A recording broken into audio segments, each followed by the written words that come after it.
Good morning, everyone. Welcome to the Digital Governance State Summit, the Maharashtra edition. Digital transformation in governance has steadily evolved from computerization of government departments to citizen centric initiatives that focus on transparency and efficiency to usher in an era of smart governance. The central and the state departments have been harnessing technology at multiple levels to improve the delivery of public services and simplify the processes of accessing them. Realizing the significance of digital innovations in providing last mile governance, Elets Technomedia, in association with Microsoft India, is organizing Digital Governance Summits, a series of statewide virtual conferences to deliberate on the scope of emerging technologies in ushering transformation in the key areas of governance. We have already successfully done the Haryana edition of this, and now today we have the Maharashtra edition of the Digital Governance Summit. And I would like to invite my senior colleague, product head for special products in Elite Technomedia, Sri KC Mishra, to give the welcome address now. Over to Mr. Mishra. Thank you, Tarannum. Namaskar to all the audience who have assembled in today's edition of Digital Governance Summit Maharashtra edition. On behalf of Elets Technomedia and our industry partner, Microsoft India, I welcome all the esteemed speakers, panelists, audience, dignitaries, and ladies and gentlemen who have joined us from the length and breadth of the country. Digital Governance Summit Maharashtra edition is a joint initiative by Elets Technomedia and our industry partner Microsoft India to discuss and deliberate modern day governance challenges, what are the issues, what are the challenges in the governance ecosystem, and how can the governments of the day leverage modern technologies to overcome those challenges. As India leapfrogs into the league of global economic powerhouses in 21st century, and continues its dream run of one of the fastest growing large economies in the world. It's imperative for the government departments to change themselves with the changing times and reinvent themselves with modern times and ushering a model of governance which is proactive, which is responsive, which is efficient, and which can anticipate the citizens' needs and citizens' challenges and address those challenges in a time bound, effective, and efficient manner. The COVID pandemic, despite all its distractions, all its economic distractions and disruptions, has also shown us a window of opportunity. The pandemic has shown the power of digital tools and technologies. How can technologies of modern times can help effectively the governance of the day to carry out the routine governance in a seamless and effective manner. Today's edition, dedicated to the state of Maharashtra. Maharashtra is one of the most economically developed states in the country. In fact, if we talk about the rankings, the good governance rankings, Maharashtra is one of the frontal states in the country in terms of good governance. But much more needs to be done. In today's discussion of around 3 hours, which we will be concluding by around 1 o'clock, we'll be having speakers, senior policymakers, and ministers from the state government of Maharashtra who will be discussing where is the state of Maharashtra standing today in terms of digitization, what is the strategy for adopting digitalization, what is blueprint for providing a digital governance which is in tune with the realities of the 21st century. Over the course of next 3 hours, we'll be joined by eminent speakers and experts from the government of Maharashtra as well as our industry partner, Microsoft India. So please join me in welcoming our chief guest of today's program, Mr. Aslam Ramzan Ali Sheikh, Honorable Cabinet Minister for Textiles, Fisheries, and Ports Development in the Government of Maharashtra, who will be delivering his chief guest address from shortly after this note. Thereafter, we'll be having our experts from the Maharashtra government, Sanjay Bhatia, Senior Policymaker and Up-Loka Ayukt in the Government of Maharashtra. He will be followed by Mr. Ashish Kumar Singh, Additional Chief Secretary to the Chief Minister and also Additional Chief Secretary in the Transport and Ports Department of Maharashtra government. Both Mr. Bhatia and Mr. Ashish Kumar Singh will be delivering their keynote address. The chief guest address and the keynote address will be followed by two very intelligent and thought-provoking panel discussions. The first panel discussion topic, modernizing government-owned utilities to enable workforce, wherein we'll be discussing the challenges which are being faced by the utilities in the government of Maharashtra and what is the blueprint these utilities have thought for themselves to transform themselves with the changing times. The second panel discussion will be discussing leveraging technology to meet the challenges of last mile connectivity in the government sector. The focus of this panel discussion would be to brainstorm on a blueprint through which the government of Maharashtra is able to provide an inclusive governance, a model of governance which is able to empower the last person of the society. These two thought-provoking panel discussions would be followed by three very interesting expert presentations from our team of experts from Microsoft India, who will be delivering short, apt, and very relevant presentations on the role and scope of digitally aided tools and ICT-based tools and technologies. So please stay tuned for the next 3 hours for this very exciting and insightful discussion on the future of governance, particularly in the context of the state of Maharashtra. With this, I take you once again to Tarunam, my colleague. Thank you, Tarunam. Thank you, Mr. Mishra, and thank you for the welcome address. And now we have our chief guest, Mr. Aslam Ramzan Ali Sheikh, Honorable Cabinet Minister, Textile Fisheries Department, Post Development in the Government of Maharashtra, with his chief guest address.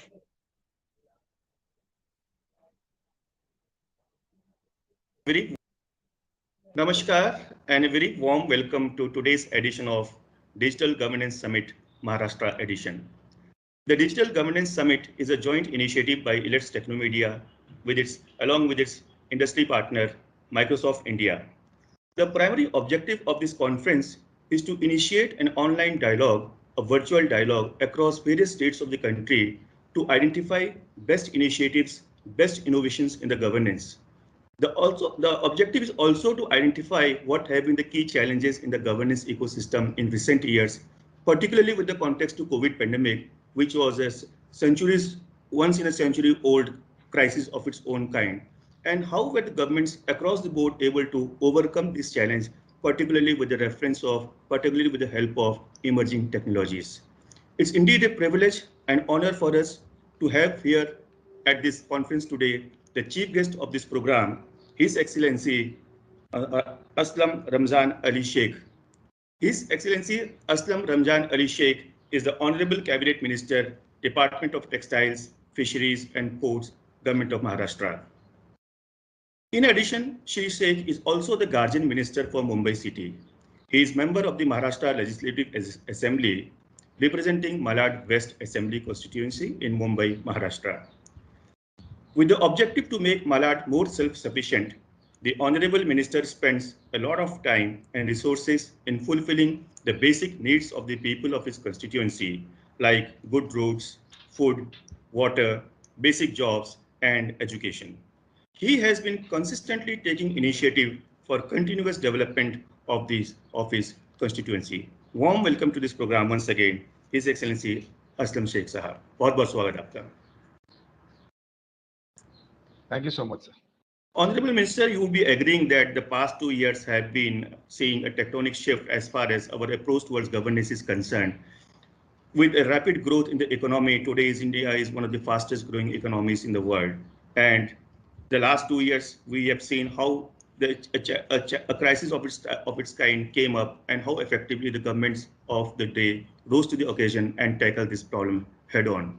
In fact, if I'm not wrong, Mumbai was one of the most vulnerable cities at the start of the pandemic, and hats off to the government of Maharashtra that the entire government machinery rose up to the occasion and tackled this problem head on. So we would like to know from the minister here how effectively they tackle this problem. What is their vision about implementing technological initiatives in its various departments, particularly in the Department of Fisheries, Department of Ports, and Department of Textiles? How do he envision the role of technology in transforming the lives of the people and empowering the people towards making them more effective, more responsive, and a more resilient governance?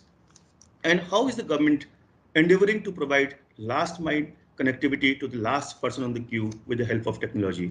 Over to you, Honorable Minister, Mr. Sheikh.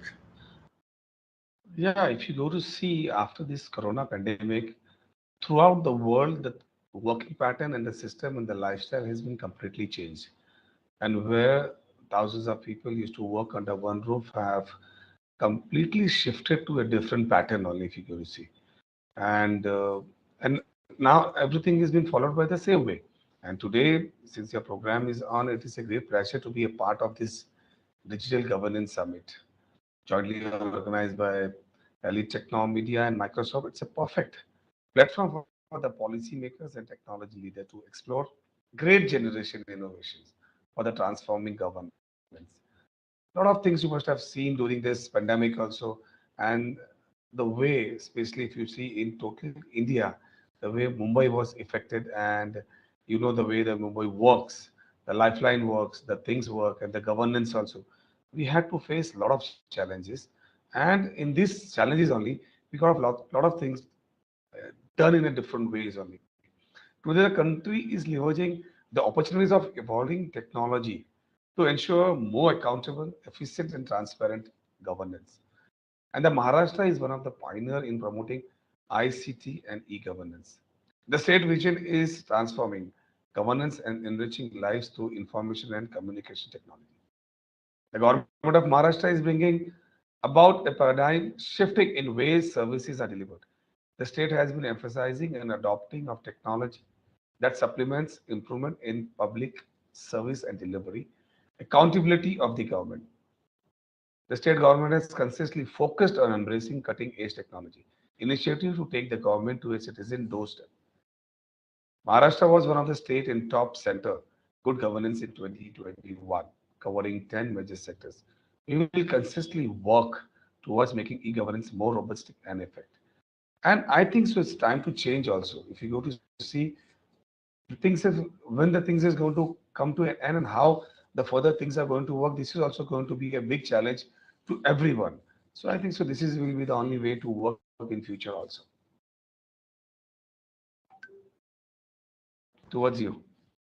Thank you, Honorable Minister. As rightly mentioned by you, the need of the hour is to have a more accountable government.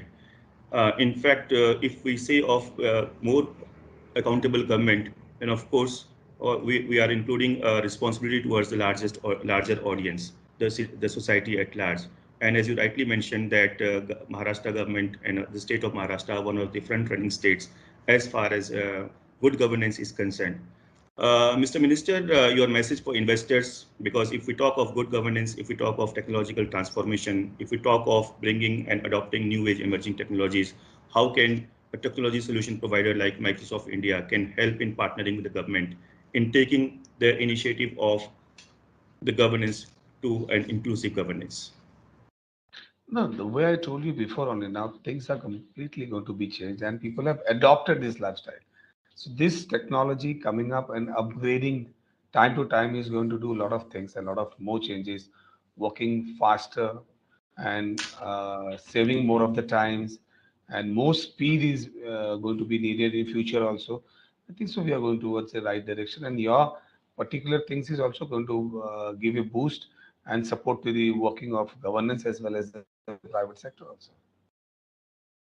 With reference to your own departments, the departments of fisheries, ports, and textiles, what are the key challenges which, as an administrator, you see, and how do you foresee to tackle them? The roadmap from here.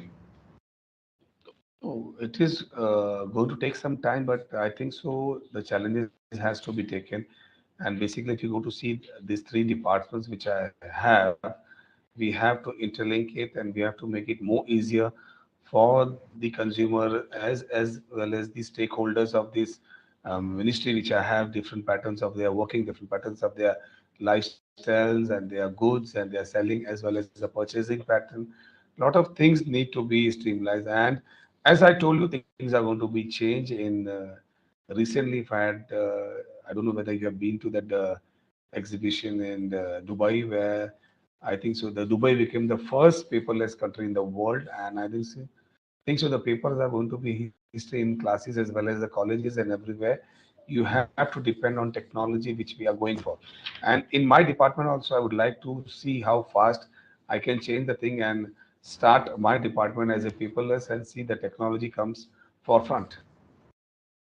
Great, Honorable Minister. We can say with complete confidence that the state of Maharashtra is in right hands, and particularly the three departments of fisheries, ports, and textile is also into right hands with the visionary leadership under the leadership of Honorable Chief Minister Uddhav Thackerji and your own visionary leadership. We are sure that the department will be able to scale up and give the 21st century governance which is expected of the department and as well as of the government of Maharashtra. So thank you once again, Honorable Minister. Thank you for sharing your inputs. Namaskar. Thank you so much. Namaskar. Thank you so much, Mr. Aslam Ramzan Ali Sheikh, for being a part of this event and being the chief guest and giving the chief guest address. And now we have the keynote address from Mr. Sanjay Bhatia, Honorable Up Lokayukta, Government of Maharashtra.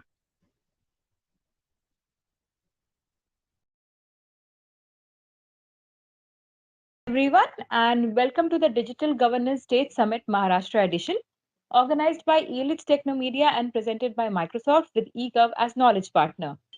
I would like to welcome Sri Sanjay Bhatia ji, the Up Lokayukta Maharashtra, for a fireside chat with us on as a part of the Digital Governance State Summit.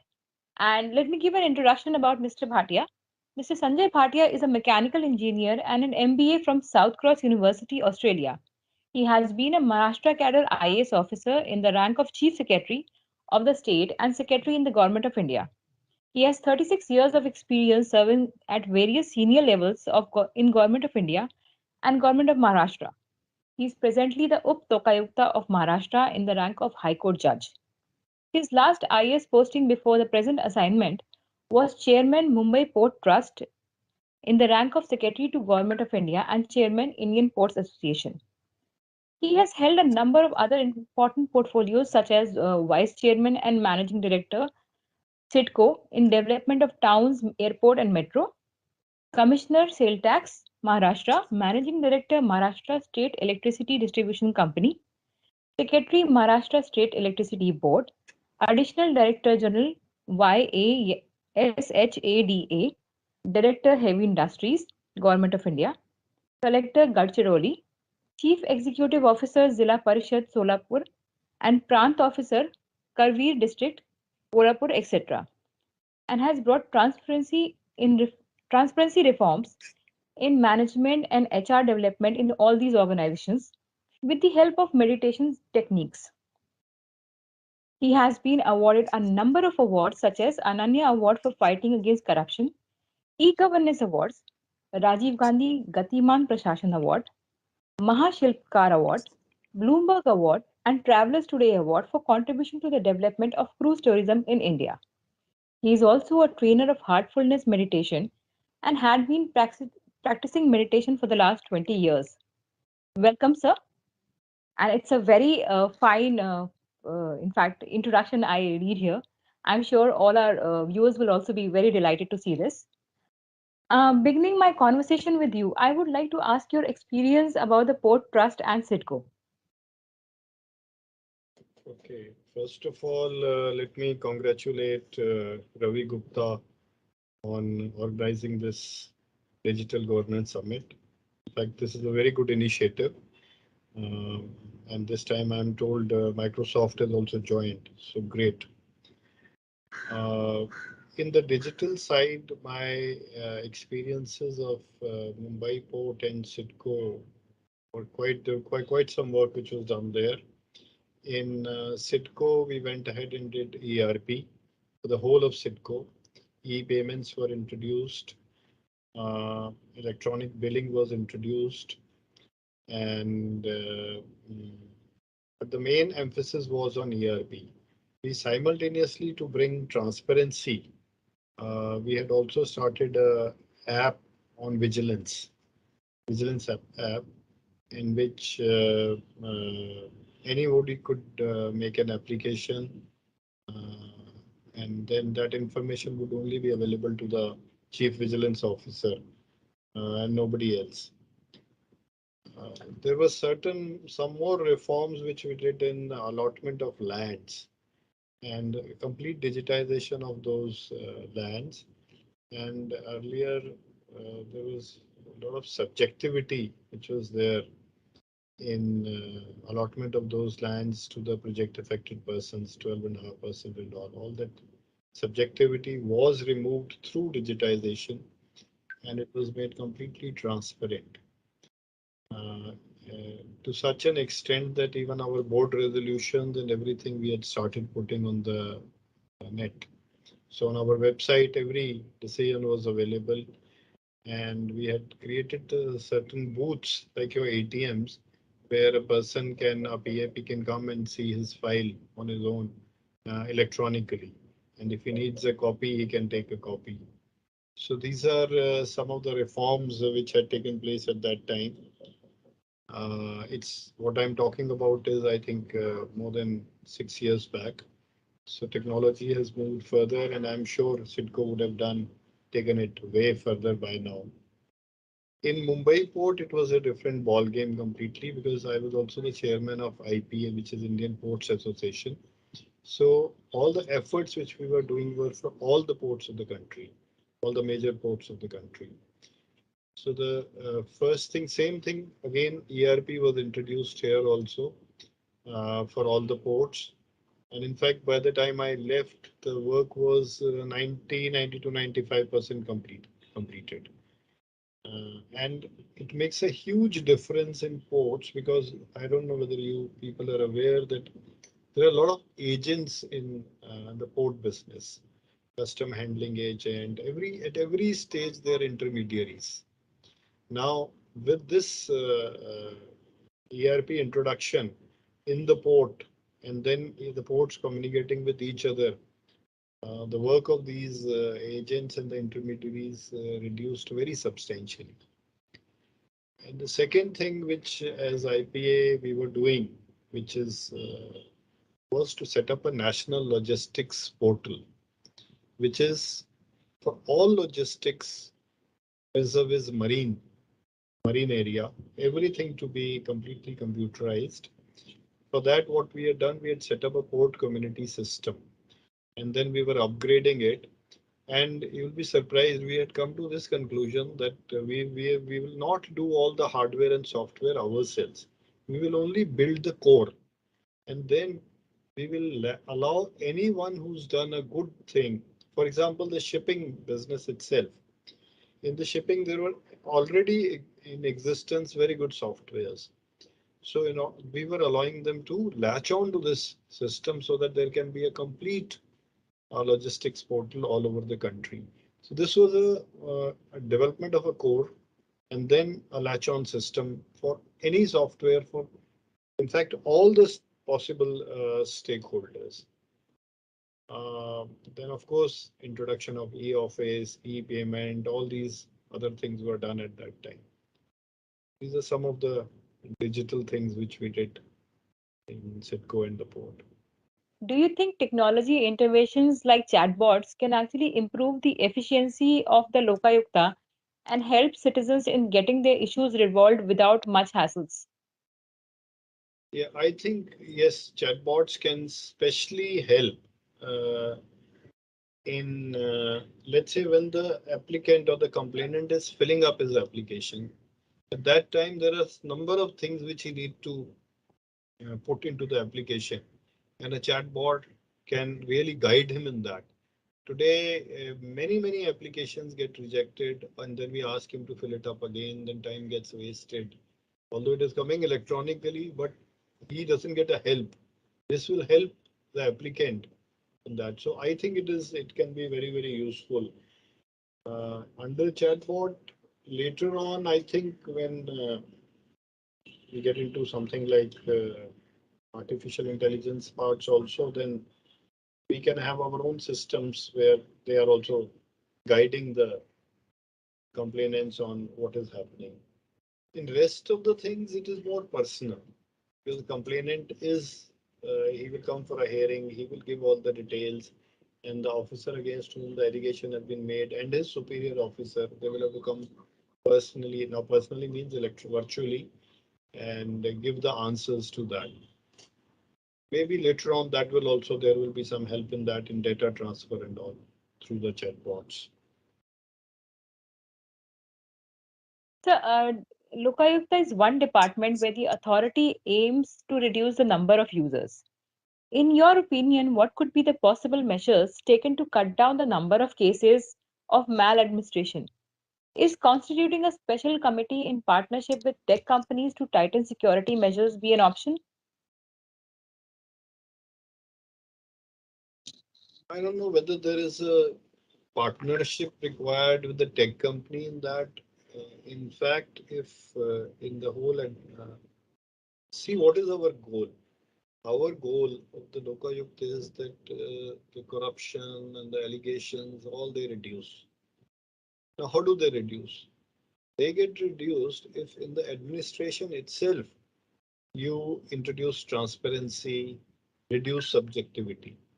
Now, my own experience with when I was in the sales tax department as commissioner, I had introduced the e-returns and various other things, and they reduced the subjectivity quite substantially, and the corruption levels also came down.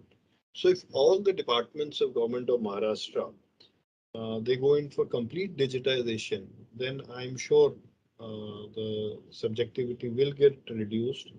They should also introduce e-hearing everywhere. Now I know there are video conferences between the ministers and the officers here along with the collectors. But same thing can be applied at the lower level also, so that you don't have to call. Like if the collector is there and he's taking a review meeting of all the tehsildars or all the lathis, that can also be done electronically. So that can also be very useful for them. Um, and if they are able to introduce this e-office, then the monitoring will also be better. Like what I explained in the beginning in the Lokayukt office. Now I get to know where the file is pending, who's kept this thing. So imagine the same thing happening all over Maharashtra in all the government offices. So how much better monitoring can happen if this sort of an MIS report emerges from an e-office which has been introduced. So this is another thing which they can do. Plus giving all the services electronically. Now all the 712s and all which people want, all the various other things. If you've seen the registrar offices here, some part has been stamp registrar and all, some part has been made electronic, but everything is not yet digitized. Now, every certificate which you are asking, suppose you to get a ration card or you want a COVID card or you want a Aadhaar card, if it's all there on the DigiLocker, wherever you have to show it, you just show your mobile on that, the DigiLocker, it is shown. So that makes life very, very easy. Subjectivity reduces. So these are the things which where the contact also comes down between the people and the government, and the subjectivity comes down very substantially. In these cooperative societies, now if there is, we have a department of cooperation. Now in cooperative societies, the good cooperative societies have introduced those systems like Adda. You may have seen that, where everything is digitized, every information is available. So similar things can be introduced again through the Ministry of Cooperation, or at least facilitating that everywhere. Even today, we keep getting lots of complaints on the cooperative sector here from various cooperative societies. Maybe with the introduction of these things, it will come down. Uh, uh, I also have another idea now that you have asked me this question. So, Uber and Ola. hmm, So they have the system you can call for a vehicle. Now, there are tens of thousands of vehicles with government. Now they are personalized vehicles. My vehicle is also sitting outside, waiting. So if there is some sort of a Uber, Ola inside the government, imagine the type of money which can get saved. So this is another, whatever is happening in the private sector, then mm, uh, all the dissemination of information through the systems like what today you were looking for anything, you go to Mother Google and ask for that and check that out, and everything is available. Even you put a name of a song and it will give you the information, the lyrics and everything of that.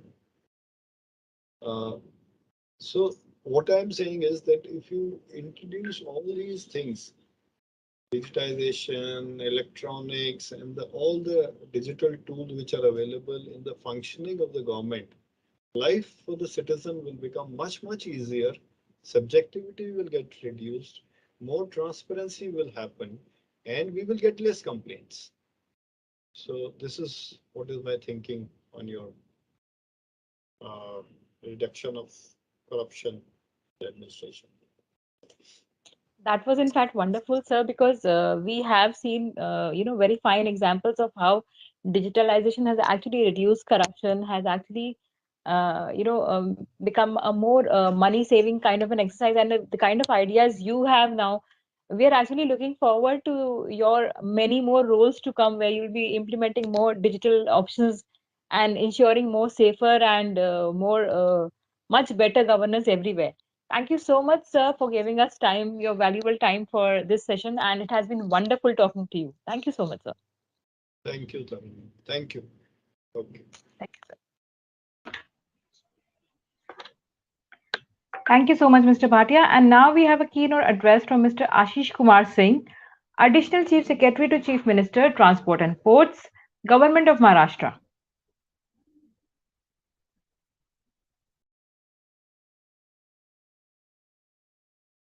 And a very warm Good morning and a very warm welcome at the Digital Governance Maharashtra at the keynote address session today. And we have a very special guest with us, Mr. Ashish Kumar Singh. He's the Additional Chief Secretary and also the Transport and Port Department, Government of Maharashtra.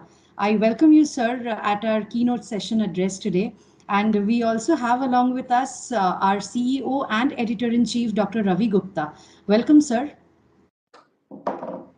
Sir, as I leave the dais to both of you, if you could please continue with the session today. Thank you so much. Thank you. Thank you. Thank you, Pooja, and welcome, Ashish ji, for joining us. And it's a great honor and a pleasure to have you with us at this online event. And we are going to discuss your vision about mobility and how can ICT change this the whole scenario. So if you can at the outset give an overview about role of IT in increasing the efficiency of the transportation services, and what has been the experience till now, and what is your vision?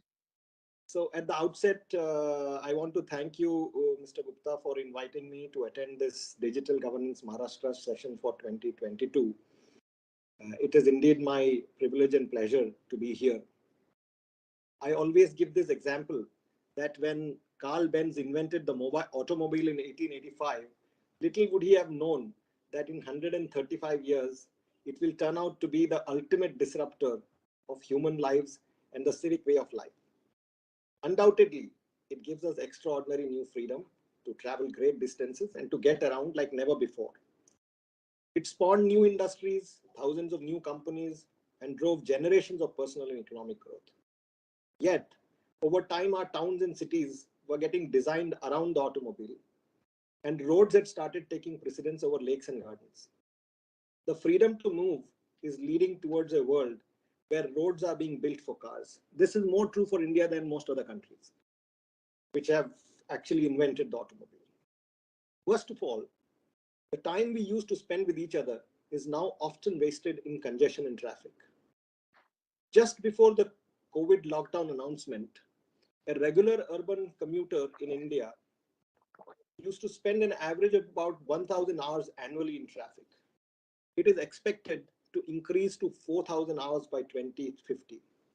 Now, this is the background in which we have to look at what we need to do in today's day and time to deal with this problem and come out with a climate resilient, digitized, and smart transportation infrastructure for a resilient and sustainable future.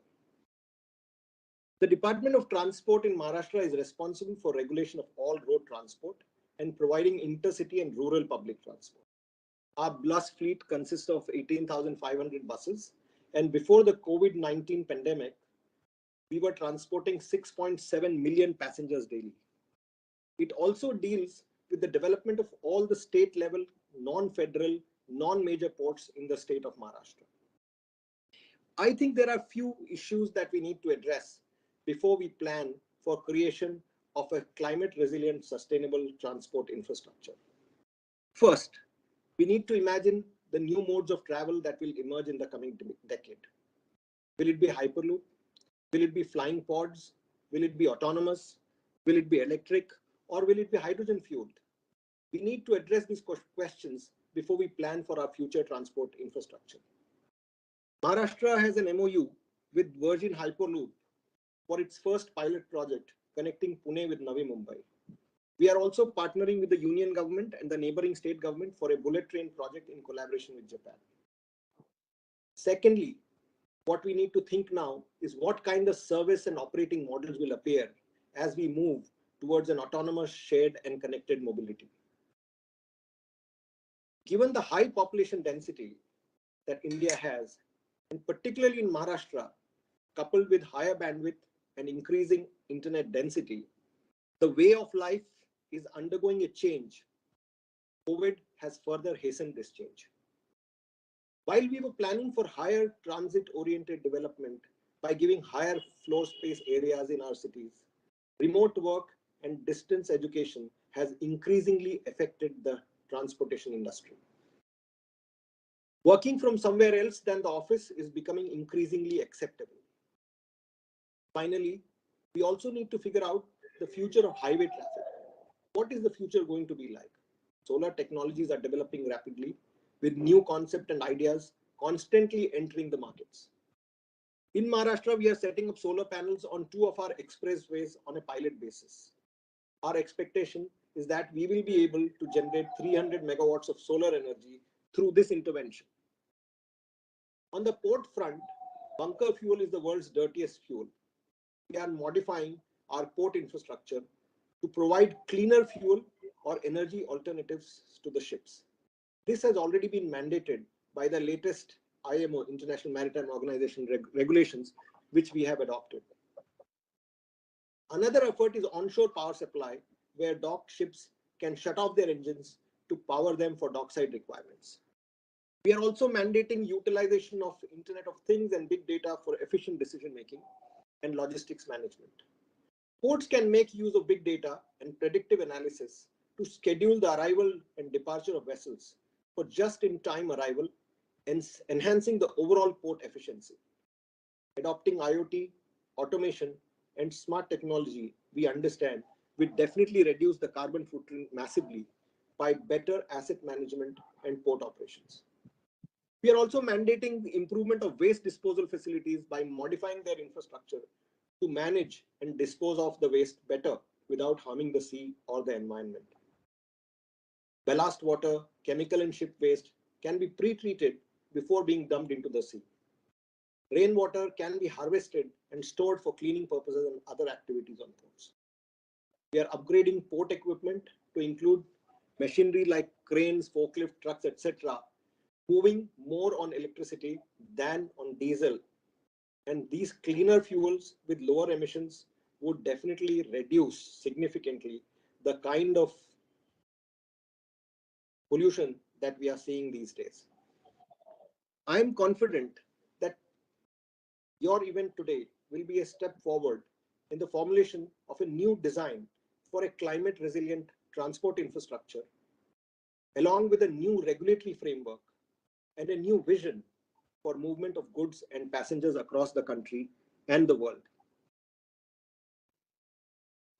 On the transport front, we have taken a lot of initiatives that is more to reduce usage of personal vehicles, resort to pricing and physical measures to encourage shift from private vehicles to public transport and more sustainable modes of transport. Our new electric policy has actually included both demand and supply side incentives, and it has been received very well by everyone across the country. We are very hopeful that this movement, which is happening across the world, will bring in more resilient and more autonomous and more effective, efficient transport. Now, coming back to transport once again, I would like to say here that transportation, as I said earlier, whether it will be electric, whether it will be hydrogen fuel, is a challenge that we need to address.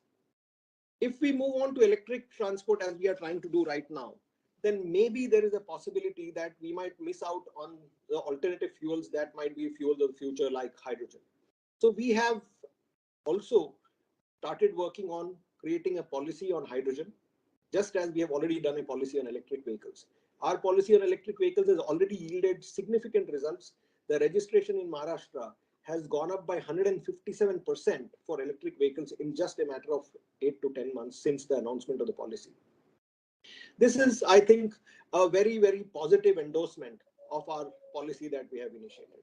We also have a lot of investment coming in because we have given unprecedented supply side incentives for investors to come into Maharashtra to invest in electric transport infrastructure. So it's only a matter of time and may not be too long that we will have transportation which would be electric, which would be connected, and where mobility will be more a service rather than a product. Now, to explain this once again, what I would like to bring here is the fact that most of us who have personal vehicles actually do not use it for more than an hour a day. If you look at the usage of personal vehicles, the usage of personal vehicles is very, very limited. Most of us drive up to our offices, and as soon as we reach there, it's parked again in some very expensive urban infrastructure, which could have been used for so many other things. And it is a huge capital investment that we are doing in buying these vehicles and keeping them idle for 23 hours of a day. Not just that, we are also occupying very expensive urban real estate where the vehicle is actually not producing anything. So I feel that as we move on to more connected mobility, wherein the Olas and the Ubers will guarantee you the mobility as a service on demand, wherein you know that whether you need it at 2 in the morning or you need it at 3 in the afternoon, the vehicle will be available to you on demand at the time, at the moment that you require. This will ensure that we will move away from personal transport into more connected transport. It's already happening in a significant way. Many of us have actually stopped using our personal vehicles when we go to congested areas or when we are going longer distances within the city, because we believe that it is so much more easier to just get onto a Uber or a Ola or some other app that is available today and kind of use it as a shared mobility concept. I'm confident that today's event will be a step forward in the formulation of a new design for a climate resilient transport infrastructure, along with a new regulatory framework and a new vision for movement of goods and passengers across the country and the world. Thank you very much. Sure, sir.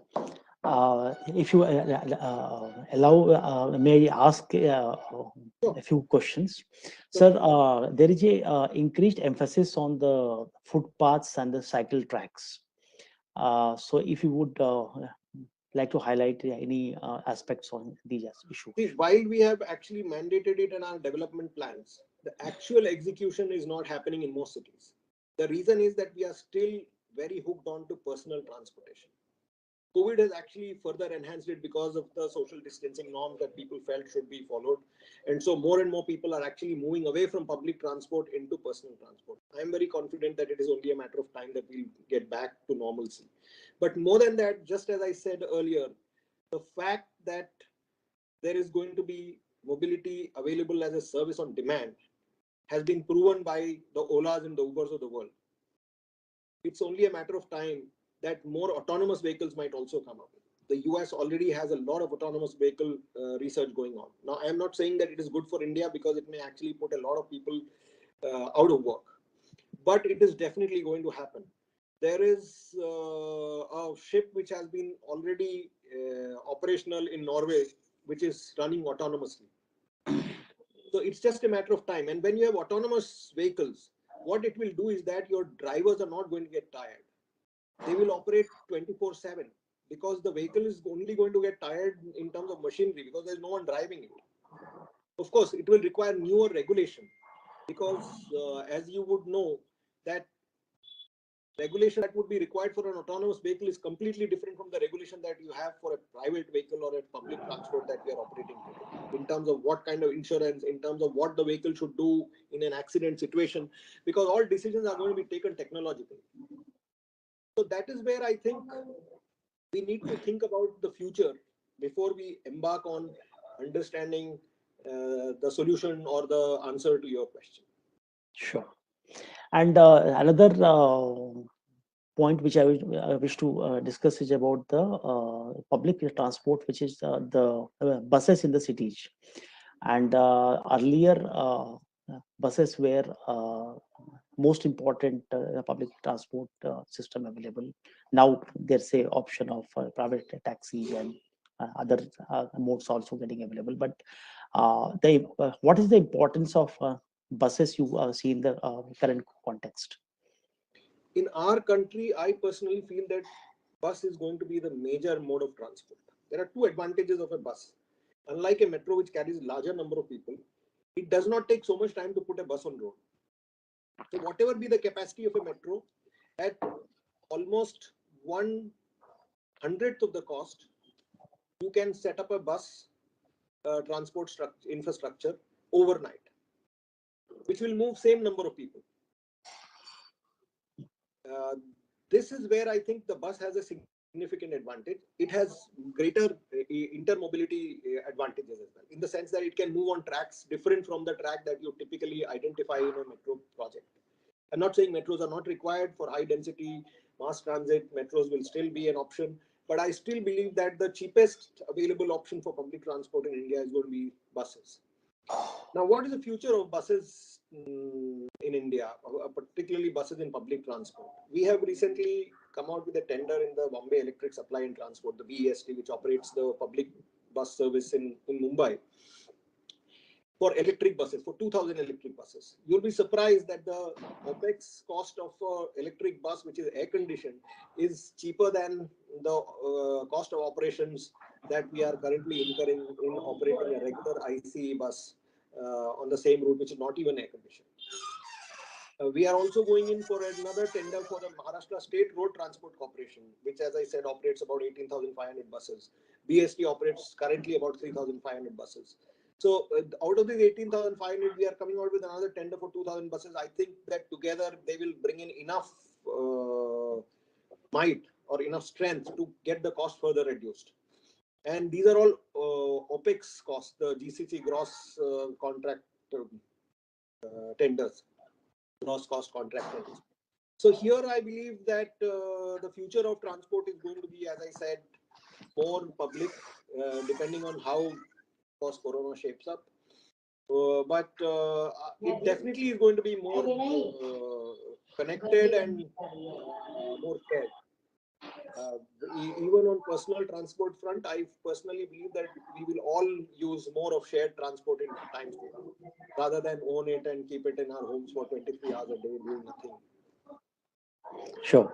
And the another question about the importance of digital technologies in the transportation systems. How, like, if you have any vision about how it can increase efficiency, reduce cost, and increase the convenience of the citizens. See, it is only digitization which has made it possible for mobility to become a service. Because it's only digitally that you can today book a Ola or an Uber. You cannot book it in any other way. Yes. So it's a very simplistic understanding for any layman also, that even Kali Pili taxis that we call them here, the black and yellow taxis that operate in Mumbai, they also operate on Ola and Uber. Because people are getting more and more connected. I mean, there was a time when we thought that telephones will be very difficult for the lower end of the population in terms of income, the low income people to be able to own. But today, telephone is ubiquitous. I mean, everybody has a telephone. I don't think there is anyone, even people who work at homes, people who work in shop floors, they all own telephones. and they can book online without any problem whatsoever. The cost of booking is almost zilch. I mean, it's negligible. There is no cost involved. So I personally feel that digitization is the only option, whether it be on the port front, whether it be on the road transport front, or whether it be on the airline front. Aircrafts were always digitally operated. So I'm not going on to the airline sector because it's not my mandate either. But as far as road transport is concerned, today we monitor our fleet digitally. Yes. We monitor the usage of the fuel digitally. We monitor the speed at which the vehicle is operating digitally. We monitor the timings digitally. And therefore, there is actually absolutely no option left for us but to become more and more digital. And the more digital you become, the more efficient you would be, and the lesser would be the cost of operation. Sure. And you also are looking at the ports department, and some of the biggest ports are in your state. If you can talk about that, how digital adoption is happening in the port ecosystem, and many times our ports are compared to some of the ports in Dubai and Singapore, where it is like said that the turnaround time is very fast, and because they are so much digital. So how is Maharashtra state looking at this aspect? Let me first come out with a caveat that Maharashtra state does not operate the major ports. We do not operate any of the two major ports that are operational. Yes. Neither the Bombay Port Trust (BPT) or Mumbai Port Trust, nor do we operate the Jawaharlal Nehru Port Trust. As far as digitization is concerned, it is digitization which has made the movement of containers possible in such a significant way internationally. Because you can track them digitally, you can actually, it's containerization of cargo that has made the port sector so much more efficient. And containerization was only possible because digitization was happening. Today you track all container cargo digitally, because physically you cannot track it. It may be in Rotterdam, it may be in Singapore, it may be in Beijing, and you are tracking it only digitally because based on your digital understanding, you know where the cargo actually is lying or the container actually is lying. As far as the operationalization of port itself is concerned, there is a lot of digitization happening there. Just as I told you earlier, that you can monitor a lot of stuff digitally today. If you look at the port of Rotterdam, there are no humans anymore on the port itself. Most of the humans are operating the port remotely from their own plush air-conditioned offices in downtown Rotterdam. The same thing is happening in Dubai. Wherever there is more of labor being used, inefficiencies also creep. So it's not just digitization, it's also mechanization, autonomization, which is kind of got to go along, because until and unless there is mechanization and autonomization, digitization may not help so much. Now we are a little too early in the game, in the sense that our ports have come up much later than some of these large ports which have come elsewhere in the world. But I still think that it's only a matter of time we'll become very competitive. A lot of new technologies, a lot of new ideas are being implemented in most of our ports. Some of the ports may also perhaps over time close down because they will not be efficient enough anymore. And as I said, the future is going to be more autonomous, more electric. Now, as more and more autonomous ships start coming in, you will have to monitor them digitally, because you can't monitor them physically. Because there's nobody on the ship that will help you with monitoring it. So these are some of the things which are happening across the world. I mean, there is Yara Birkeland in Norway, which is already an autonomous ship.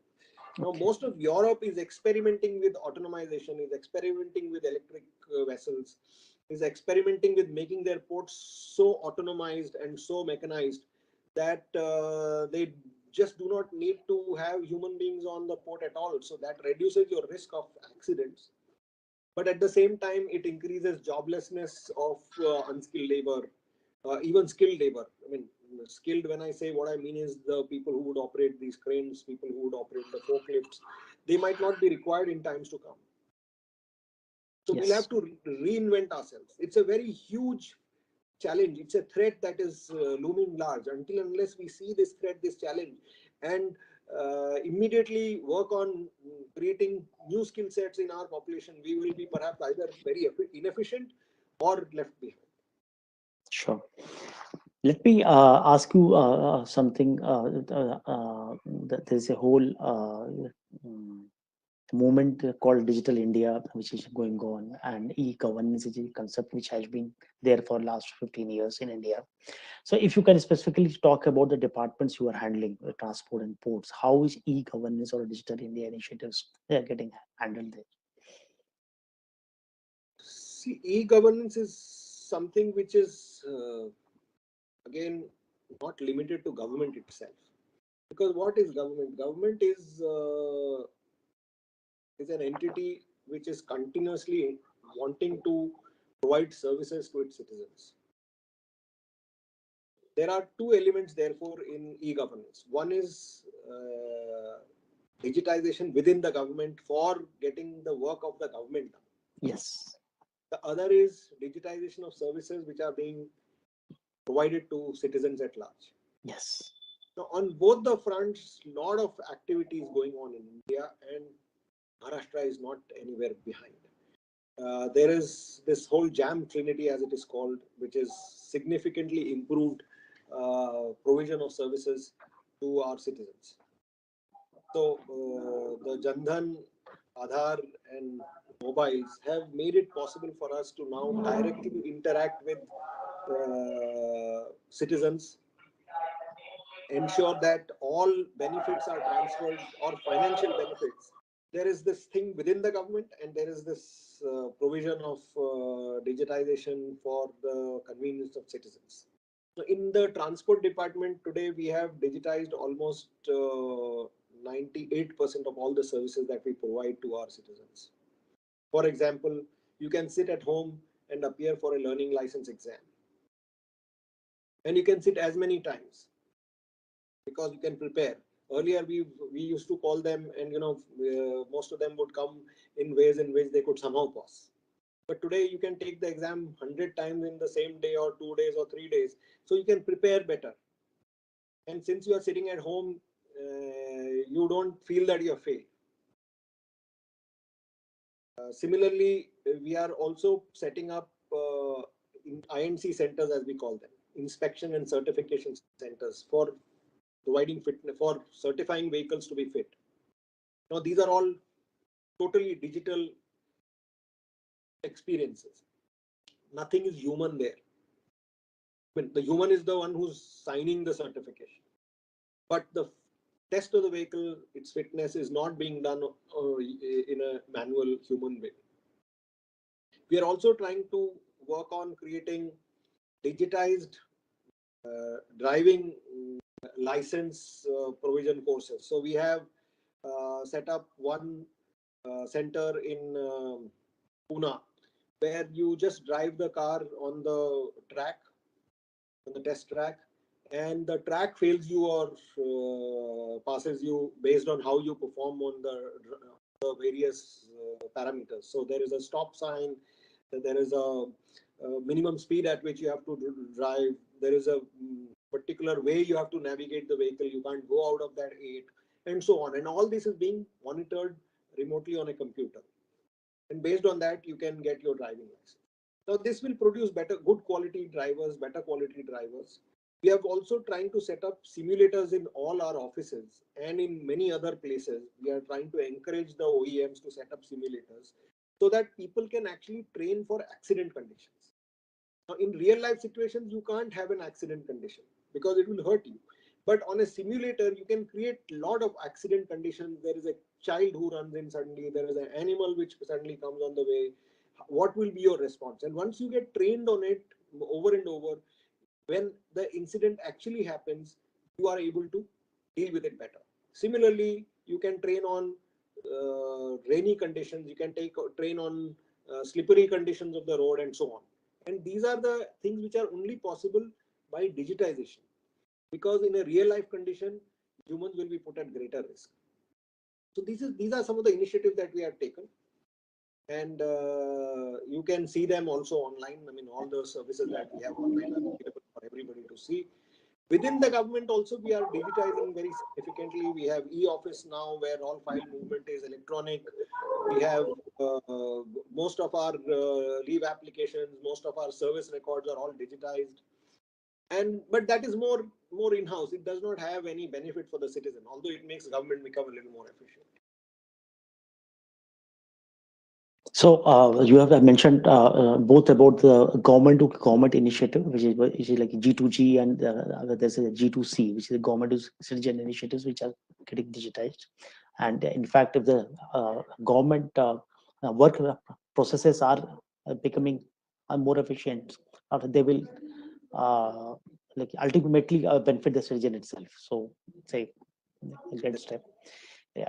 So in the concluding the part of this session, like asking you the last question, that is how are you seeing in the next say 3 to 4 years the mobility scene changing or evolving in your state?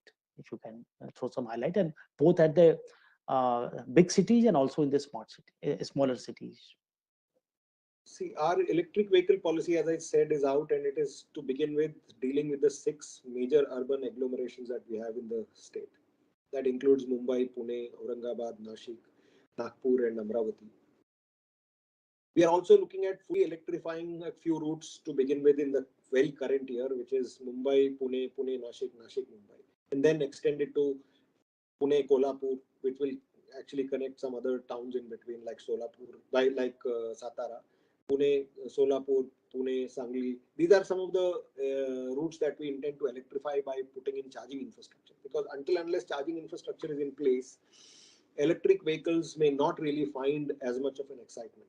Now, today's Times of India, in fact, I was telling you about 157. Today's Times of India has said that there is a 400% jump in the registration of electric vehicles in Maharashtra. So I am very, very confident that the future is going to be electric. I also believe that in this medium term, say 20 years, mobility will become more of a service rather than people owning personal vehicles. I also feel that there will be more of public transportation which people will start using, because governments will start realizing that public transport is the way to go. If you have efficient public transport, most people would not like to use personal transport. Not only that, if you have efficient public transport, you can actually make private transport more expensive by taxing it more. Because there is an alternative that we are providing to the citizens to use, and which is efficient, which is comfortable, which is on demand. So if you have nice, clean, air-conditioned buses, which are electric, which are more climate resilient and available on demand, most people would like to use them. Today, because transport is not available on demand, there is still a demand for personal vehicles. So this is where I think the future is going to be. It's going to be more connected. It's going to be more smarter. It's going to be more as a service as far as mobility is concerned. Fantastic. So I think we had a great session, and I have learned a lot in the last 20 to 25 minutes. Thanks for joining in, and we're grateful to uh, you for giving us this time for this event. Thank you so much. Namaskar. Thank you. Thank you so much for inviting me. Thank you very much. You have a wonderful day.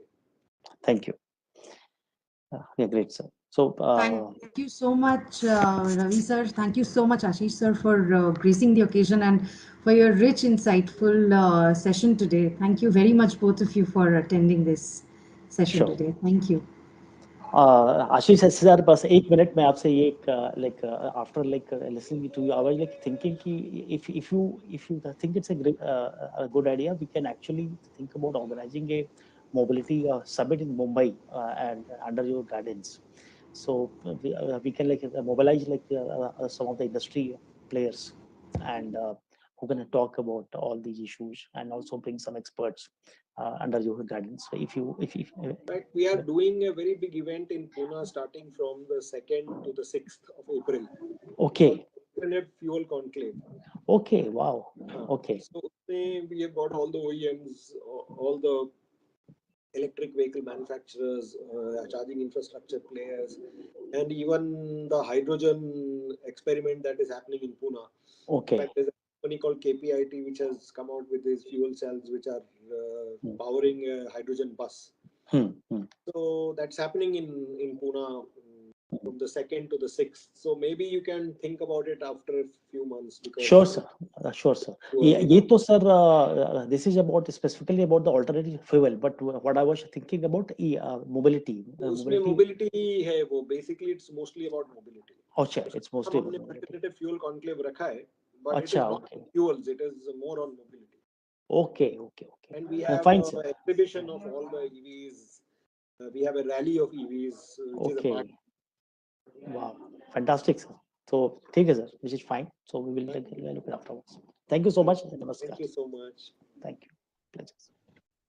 Thank you so much, Mr. Ashish Kumar Singh. Thank you so much, Ravi Gupta ji. And thank you so much, my colleague Pooja, for being a part of this one. And in fact, it was wonderful listening to Mr. Ashish Kumar Singh, the Additional Chief Secretary, Transport and Ports, Government of Maharashtra. And we now have a panel discussion, the first panel discussion of the day. And the topic of the panel discussion is modernizing government owned utilities to enable workforce. And for this panel discussion, we have with us Mr. Deepak Tawade, Chairman and Managing Director, Maharashtra State Warehousing Corporation, Government of Maharashtra; Mr. Brajesh Singh, Additional Director General of Police, Maharashtra Police; Mr. Sameer Unhale, State Joint Commissioner, Municipal Administration Department, Government of Maharashtra; and Mr. Namit Sinha, Head Government Vertical, Microsoft India, who is also the moderator. So over to Mr. Sinha and the other panelists now.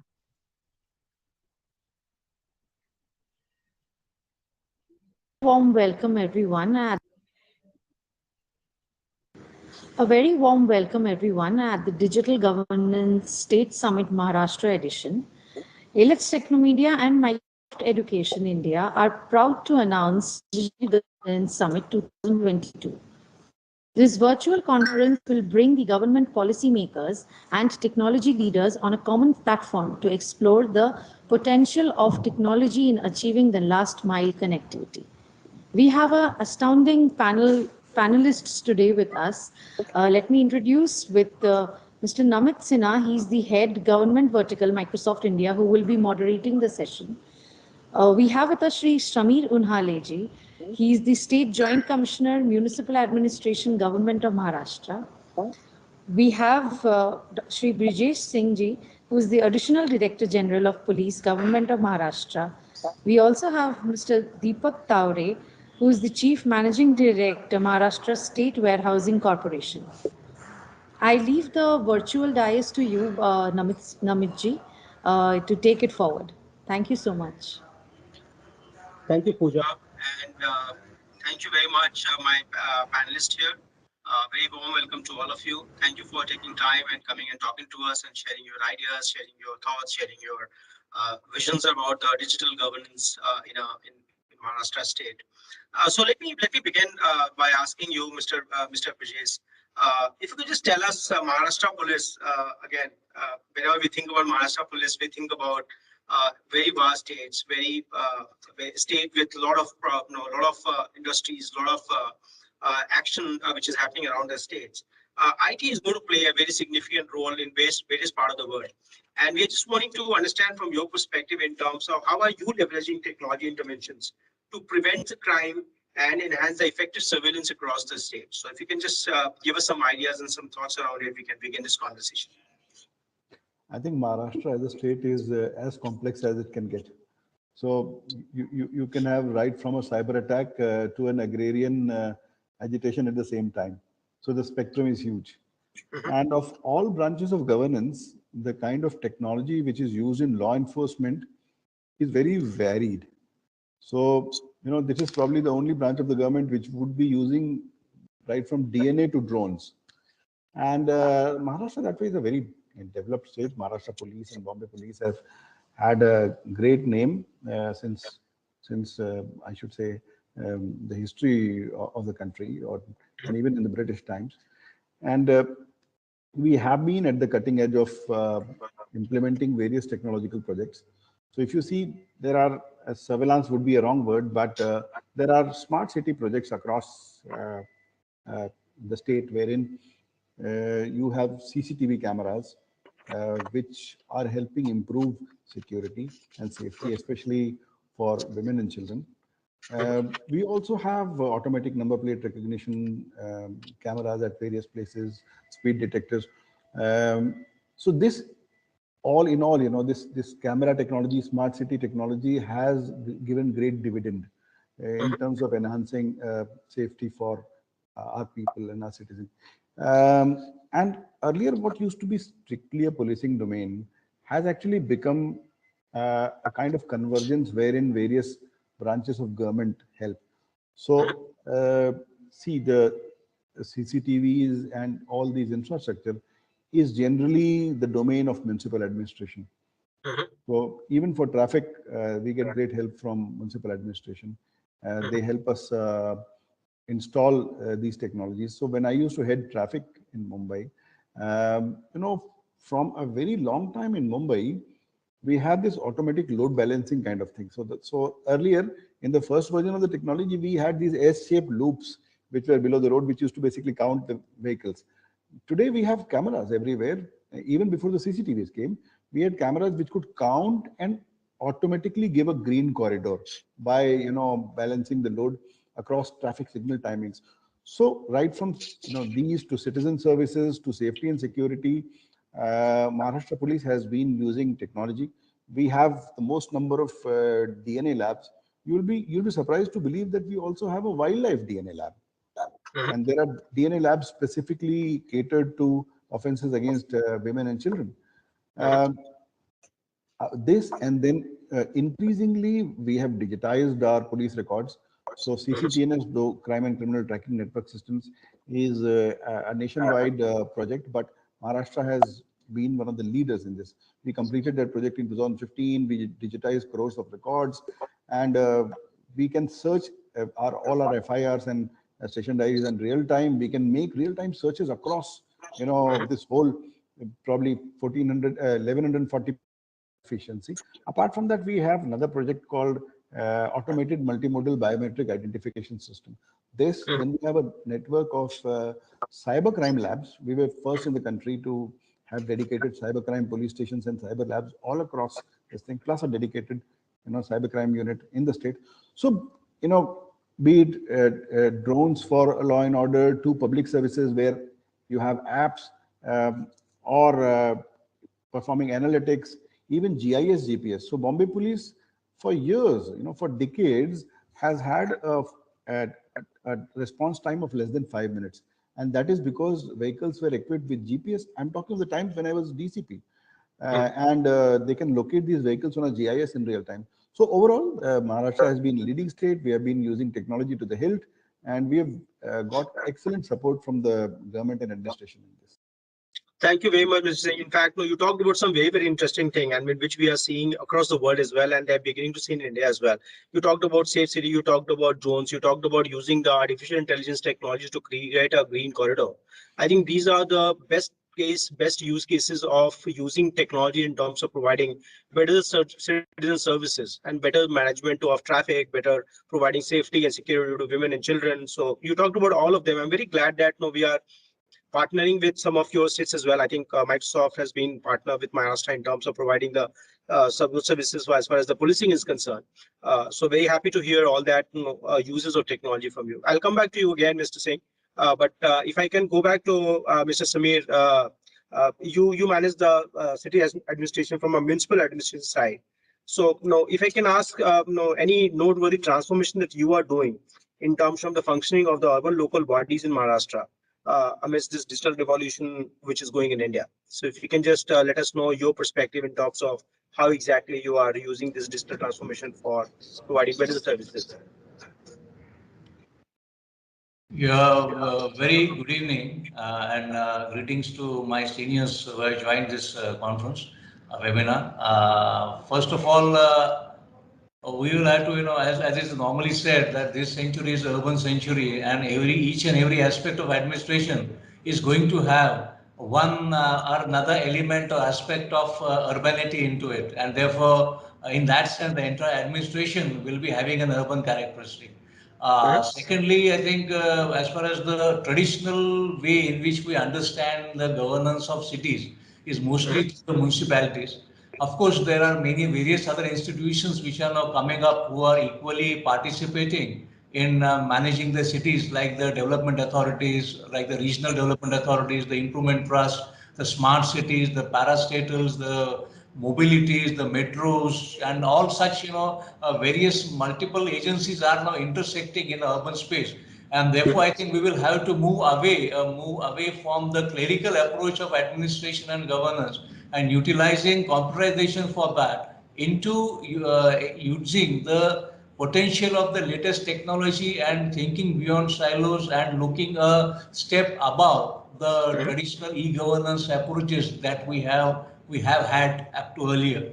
So I think when we always talk of the latest, maybe this could be best described as the third decade of the third millennia, and therefore we will have to take entirely new approaches using the technologies, not just to make the jobs of clerks easy, but to utilize the potentials which this technology has to offer. And I think that this requires a substantial change into, ideally the corporate sector will use the word digital transformation at enterprise level. But what we have to do, I think, is much, much bigger than that. I think one example, which is not exactly municipal example, but I think I should share that, is I think we have the passports, which was done around 5 to 6 years back. I think our esteemed senior Ganeshwar Mulesar was there, and he could drive a digital transformation to the entire process, the approach, the citizen interface, to such an extent that people get passports easier than their driving licenses, and that is the scale and the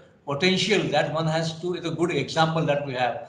Coming back to the specifics of the cities, I think one the Gati Shakti approach which was taken also is looking at that advanced level, at the higher level of the use of computerization, rather than just purchasing them and creating MS Office document or Excel sheets. I think this potential also says that we can break the silos. In fact, the sharing of various data amongst the citizens, the availability of data, the possibility of reaching an entire every single individual in the city spaces, like maybe like Microsoft might be having profiles of maybe over a billion people. So with that profiles, they can obviously what they are currently using the data, the profiles to reach the customers more easily. A similar approach and concept is available to the government also now, that we can reach out to every single individual for the individual welfare benefit, for the family benefit, for the maybe predicting what he might be required. So the current technologies have a tremendous potential, I think, and what we could actually be doing is, and what we are doing now, there's a tremendous scope of improvement. And I think we will have to move away from the clerical approach of the administration to maybe learn something from our corporate friends, the way they can reach and engage with the individual client. Client will be replaced by a citizen. And what services that one can offer, similar services can be given to the by the government. And I think this the services approach to the citizens I will slowly get primacy. And I think there is no others, there is no exception, but we will have to adopt digital technologies and digital transformations to reach to the citizens in providing their services in all the urban system of India, and also all other departments of the government also. Thank you. Great insight, Mr. Samir. Good to hear. Good to hear about a citizen-centric, citizen-focused approach that you all have in terms of bringing in more and more government functions to help and work for common citizens like us. So I think, and we are clearly seeing the benefit of those in terms of government coming forward and providing those additional services for us. And we saw that rapid adoption in the last 2 years as well, when the COVID hit us, and then digital was the only mode of communication with the government. So thank you for doing the job that you all are doing for people like us. And I'll come back to you again. I have some leading questions that is coming to my mind, but no, let me go to Mr. Deepak Tiwari now. And so if I may ask you, I think from the warehousing corporation perspective, which is kind of supporting the agri sector to a large extent as well. Can you tell us what are the practices that you have, some of the best practices that you have adopted, and what is the role of technology that you have used, or you have ideas, or you're thinking about in terms of augmenting and streamlining the sector and supporting the sector? Yeah, good evening, friends. I would just like to first tell you something about the Warehousing Corporation. It's a independent corporation established under a separate act of parliament with 50% shares from central government and 50% shares from the government of Maharashtra. Our basic job is to provide storage facilities to all procurement activities by NAFED, CCI, and Food Corporation of India. So basically, we are the storage arm of these three big corporations of central government. Apart from that, we do storage activities for our traders and farmers. So we have our warehouse locations at 205 locations in Maharashtra with capacity of 21 lakh metric ton, which is third in the country behind Punjab and Madhya Pradesh. So that is our status. So as respect to the initiatives that we have taken is we have effectively implemented SAP ERP system from 2012, and we are constantly upgrading this system. And this has helped a lot in bringing transparency in all our operations. It has reduced our time in terms of payment to the farmers. And we get a daily position. Managing our stock has become easy because I get a real-time position of the stock position in each of my warehouse. So this has helped us a lot. And recently, we have moved into a blockchain technology, because whatever stocks are deposited with us, the farmers and traders are interested in taking pledge loan. So this pledge loan earlier used to happen with physical warehouse receipt, and the turnaround time was 7 days. And the process was quite cumbersome because they had to take warehouse receipts to the banks. So we got in terms with a startup named World, who developed us a solution on a blockchain technology. And with MSC Bank, we are now providing loans to the farmer at 9%. Also the traders. So earlier this rate was around 13 to 14%. So rate of interest has reduced, time has reduced, because now loan can be obtained within few hours also. So that is there. Transparency has been achieved, and now we want to take this pledge loan system to a e-marketplace. So that we are looking. So this, our warehouse should act as an e-marketplace. So that solution we are looking forward, and we are working with a few institutions for this. Apart from this blockchain technology apart from this blockchain technology, we are also implementing a geo portal for all warehouses. So we are the government of Maharashtra has appointed as a nodal agency for geo portal, and we are working with MRSAC, and at 700 locations across Maharashtra, from warehousing corporations and other state government organizations like Mahavir. So we have geotagged our warehouses, and all this information is available online. So we again would like to take this solution, how Swiggy or Ola Cab, whoever wants to access those things, they are getting online information. So can this be a solution available in the warehouse sector? Any person who wants warehousing services can go to an app, and he can immediately come to know which are the warehouses located in his vicinity. Yeah. So we want to take it to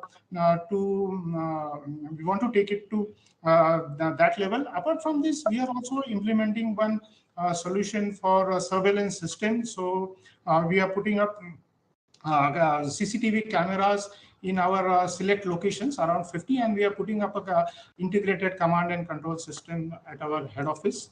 So that is the. Then central government, we are the first state to implement the central government depot online system for Food Corporation of India. So again, that is to bring transparency and plug in the leakages in the system. So these are few things that we are doing, and that are my initial remarks. And that's all. Thank you, Mr. Deepak. Very interesting. I'm glad to know that you're using some of the cutting-edge technologies, like you talked about the blockchain, you talked about the creating your ICCC as well. So I think very interesting conversation, very interesting way of knowing what all you are doing in terms of technology. and I'll come back in terms of what all additional thing that we can do. But if I can come back to you, Mr. Vijay Singh, you talked about a huge amount of data kind of generated and kept within the records of police, and you have implemented CCTV, and as you mentioned about all FIRs being recorded, so you have a data repository with them. You would, I'm sure, would be collecting data on a daily basis in huge capacity and huge amount. How do you think you are using and utilizing those data, and what could a technology provider like us should be providing to you, which can help you provide better records, better policing, better services from your perspective? If you can just let us know where are people like us should be investing in terms of working with you, in terms of identifying the right areas, right technologies for your enablement. So give us some ideas. I'll begin with a concrete example which Microsoft is famous across the world for. So in the fight against human trafficking, Microsoft gave this photo DNA software and services to everybody. And these things are difficult to develop, like a facial image matching and recognition algorithm which works to this specificity is very, very difficult and expensive to make. But kudos to Microsoft that you made these services available to law enforcement across the world. Similarly, I think Azure is a good example where data center services are being used. And look, it cuts down the deployment cycle. So today, let's say if you are a safe city program with CCTVs. Now imagine that how would you calculate what would be the amount of data that needs to be stored on a daily basis. Sometimes there are regulatory and legal issues which say that, oh no, you'll store it for 30 days.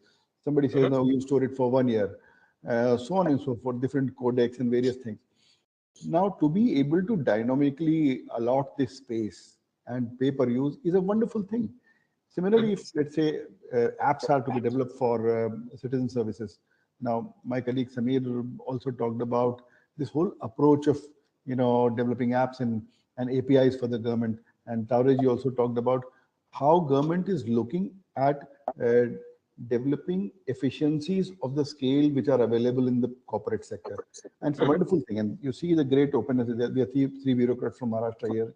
And you see the kind of openness that Maharashtra has towards learning from good practices in the corporate sector. And there's a great deal of coordination and collaboration that can happen here. So these rapid deployment needs, be it safe cities, be it apps, be it citizen services, be it analytics, this is required, and it would be required more. So you see the way countries digitizing. Some years back we were so behind in data consumption. Today we are almost number one in the world in data consumption. Yeah. Of all that, Maharashtra is one of the most digitized states, and you will be surprised to know that almost every village of Maharashtra is electrified, and a bus goes there, so it's totally connected. Even our rural areas are much more like urban areas, and so is digitization.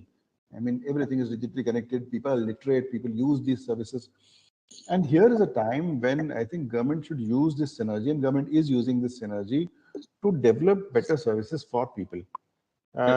Also, what happens is that something is developed somewhere which can be simply leveraged.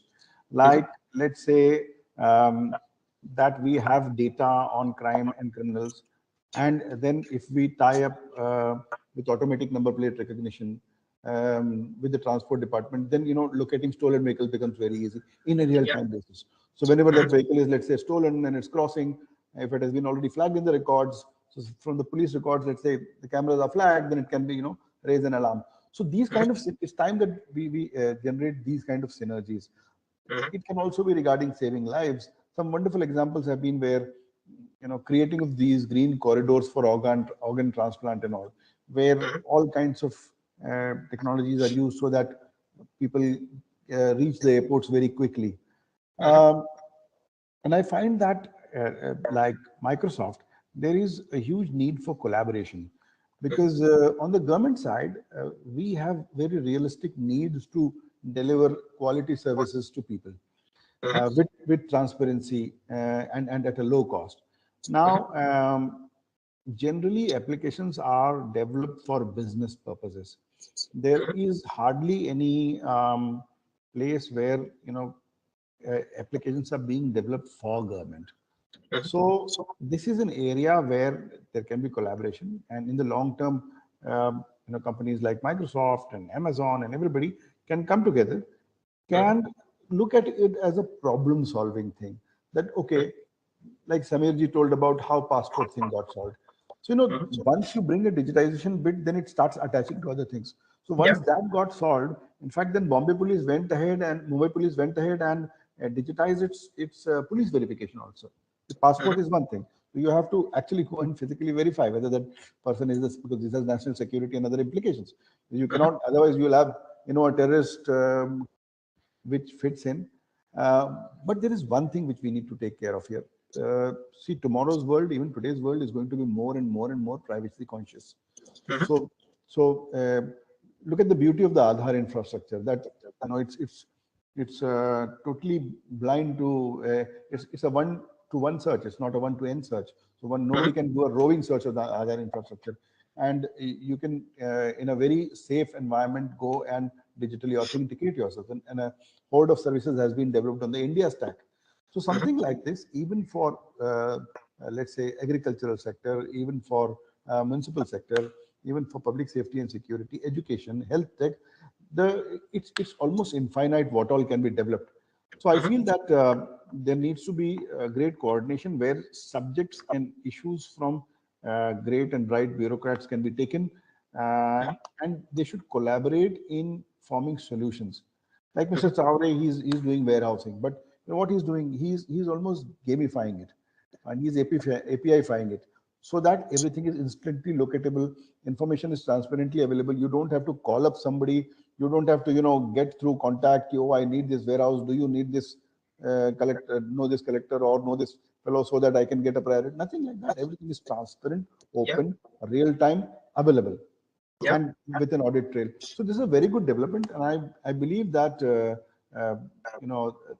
big tech should come together with the government, because ultimately you also want to help people, government also want to help people, and governance today is not just the forte of government. Digitization has made governance almost everybody's job. So it's a good time where we come together, and you leverage your strengths with your data center, with your analytics, with the kind of algorithms you've created. We come up with real life problems, and we come up with the business concerns and the business questions that we really realistically need to answer, and then create these applications which can then be applied. It makes business sense. You create something here, you can apply it in Middle East, you can apply it in Canada, you can apply it in Brazilian countries. You look at UPI, which India created. Now UPI, the payment interface, is bigger than Visa, MasterCard, everybody. And also in terms of sovereignty. So tomorrow, let's say the world order is disturbed, nobody would be able to threaten us to shut us up. With greater digitization and with the greater number of devices with people, with increase in bandwidth, 5G is already coming, and 6G is almost at the testing stage. So the world is increasingly digitized, and I feel that it's the right time when we should sit together and solve real life problems, which also make business sense. Namiji?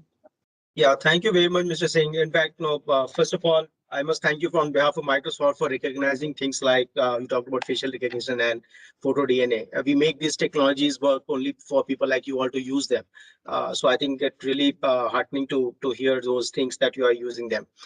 You talked about some very interesting thing, Mr. Singh. You talked about technology uses in terms of how do we connect, and that's the vision that we are also seeing across government machinery. If you look at, for example, Mr. Samir talked about the Gati Shakti. If you look at the Gati Shakti, it's nothing but integration of various services which is coming from various departments. It is not only the road transport department which is into the picture here. We're talking about the logistics, we're talking about shipping, maybe aviation, maybe so many other departments to come together and integrate. And that's the essence of a digital governance, because that's what digital governance is all about. We are not talking about a department per se. And we saw a great deal of that in Maharashtra, even in the COVID time. In fact, we worked with one of the municipal corporation hospitals, whereby we provided the real-time availability of beds, because in the COVID 2 times, the second wave of COVID, it became very apparent that people were kind of running here and there in terms of identifying the oxygen, the beds, and the medical supplies and things like that.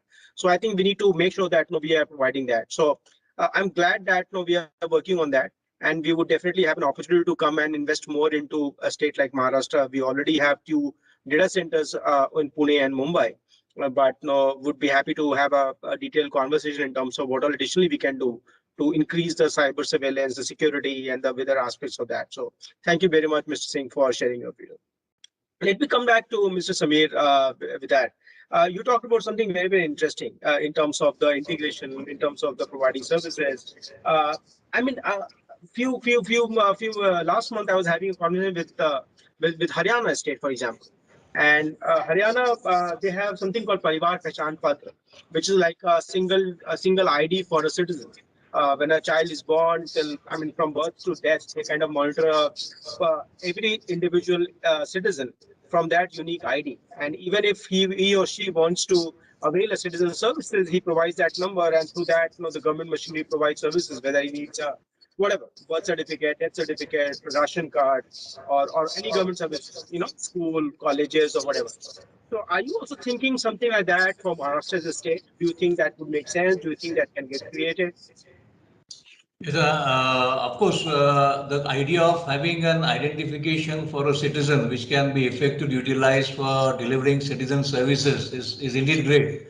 And in fact, it has been tried in various countries in various ways and forms.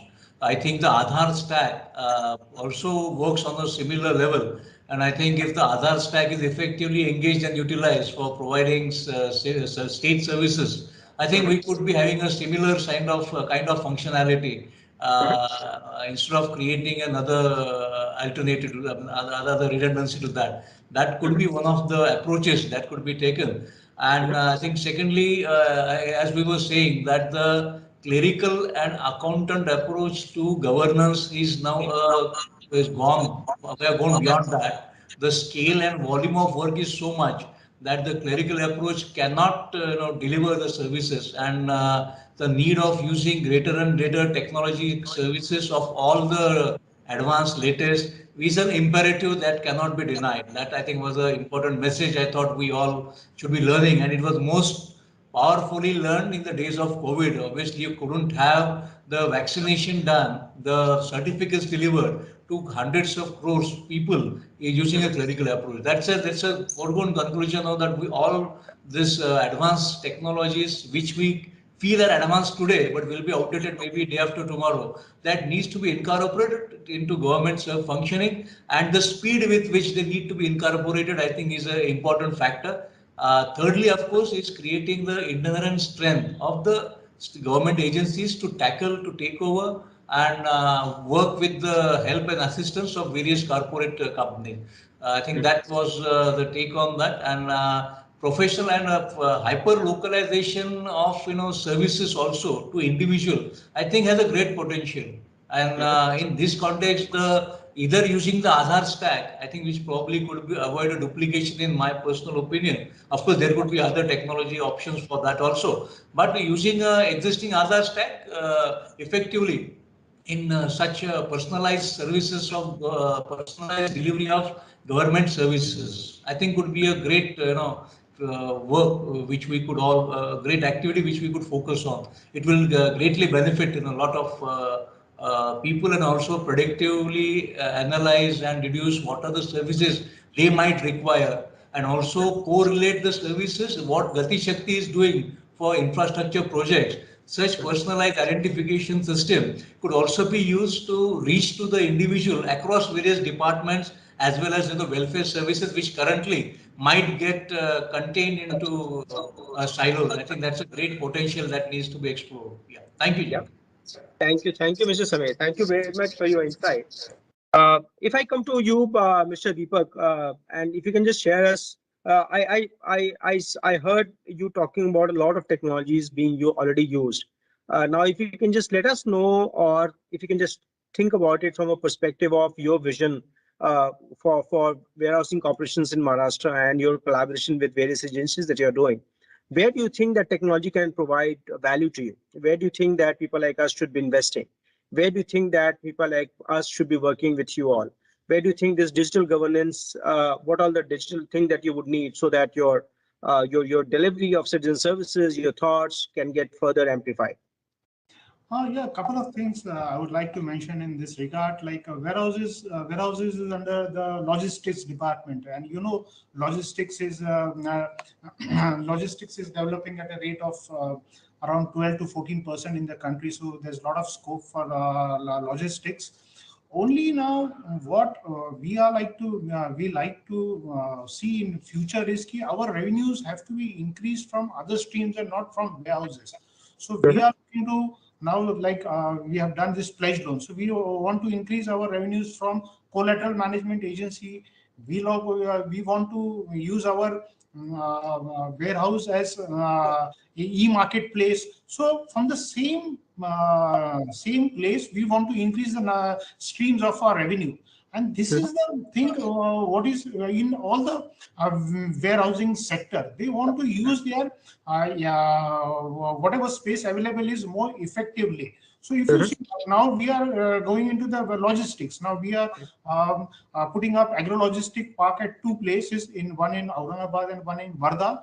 And we are also going for a modern warehouses near Pune, where we are going to we are designing this warehouse for e-commerce companies. So when we have putting warehouses for such thing for these companies, it doesn't become only a warehouse, but it has to become a place for managing their stocks. So it doesn't become I only store, but I have to manage their stocks from there, manage their process their deliveries, and also do the handling and transportation. So we have to have this advanced systems to handle this. So this is the place where this warehousing sector is moving. And you always see, like whenever I see there is only a demand for a modern warehouse. Like even in Pune, others, there is only a demand is only for modern warehouses. Companies just don't want to come and dump anything. They want you to do all other things. And where for the traditional warehouse, now there is a vacancy of 40%. So if you just construct a very ordinary warehouse, you will not make a business out of it. So that is where the warehousing sector is going. Now in our logistic park also, we will be looking for handling of silos. We will be also looking for developing an auctioning system. So there has to be auctioning. One major thing now, even the farmers and everyone community is going in for an e-marketplace. So all the e-market channels, because of maybe because of awareness and also because of COVID, they are becoming more popular everywhere. Everyone is going into e-marketplace now in urban areas. So similarly, that trend is also emerging in rural areas. So now more and more these young farmers are there. Like farmers, you always have a perception that they are old, but no, that is not the situation. Now you have a lot many young farmers who can use smartphones, they can speak English, and they can do this. So they are want to use. They want to sell their produce on modern marketing channels. So direct marketing channels are coming now. Large corporates, they are buying directly from the farmers. So that act we have enabled, and now a lot of other platforms are also coming. So this is going to be the future of agriculture marketing in the country. Maharashtra is fortunately leading all these reform movements, and because of our progressive nature of the farmers, so we are doing well with. So this is going to be the future. So if you as a company or softwares, you have to look into this type of solutions, like solutions for warehouse managements, stock managements, and asset managements in the warehousing sector. And e-marketplace is another one thing that is there. Auctioning systems also, like even APMCs can also have some sort of solutions to better bring efficiency in their working. So that is what. And all these things, there's a huge scope, because the mere number of farmers are in crores, the amount of commodities that we handle, and there's like in each commodity, like turmeric is like has a different role, then pulses, then this, and fresh fruits and export led also has this. So so there are a lot of things in the IT sector which can be done in agriculture marketing. One major thing I was looking is for the assaying. So can there be that is a major bottleneck in agriculture marketing.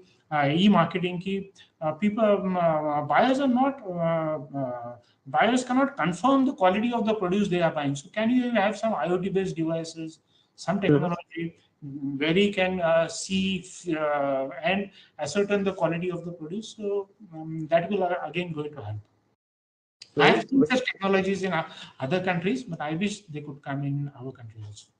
Yeah, I'm sure they would, and it's for people like us also to work along with the ecosystem to make sure that they are available. I heard some great things you talked about. You talked about essentially you were talking about monetizing the asset that you have, how well you are able to monetize the asset that you have already have, how well you are able to provide better citizen services in terms of providing modern capabilities for a much educated farmer which currently we have compared to what we had about maybe 10 years ago.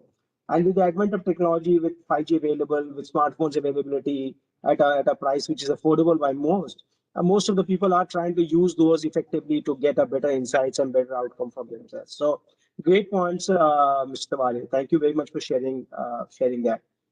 With that, let me hand it back to Pooja. Thank you so much for this wonderful conversation. We would like to present the speaker certificates to Mr. Sri Sameer Unhale, State Joint Commissioner, Municipal Administration and Government of Maharashtra. Thank you so much, Sameer Unhale, sir, for taking us time out and performing a brilliant speech over here in this session today. Thank you very much. Thank you, ma'am. We would also like to present our speaker's certificate to Shri Brijesh Singh ji, who is the Additional Director General of Police, Government of Maharashtra. He has just left because he had an urgent meeting. We would like to request the certificate of Shri Deepak Tawri, sir, who is the Chief Managing Director, Maharashtra State Warehousing Corporation. Thank you so much, sir, for joining us in this session. Thank you. Thank you very much.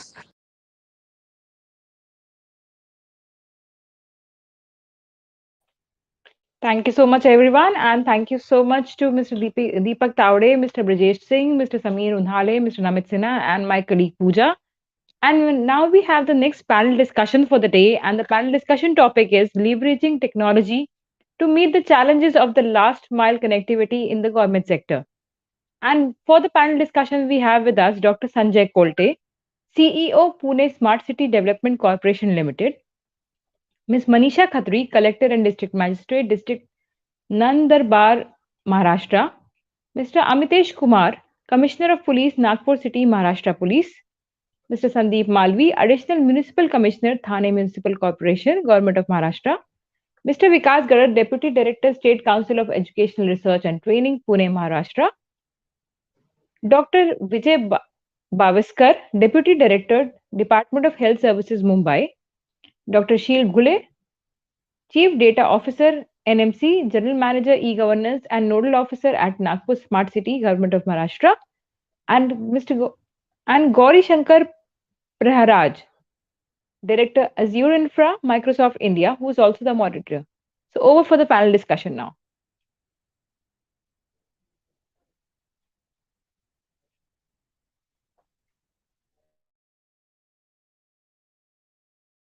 A very warm welcome.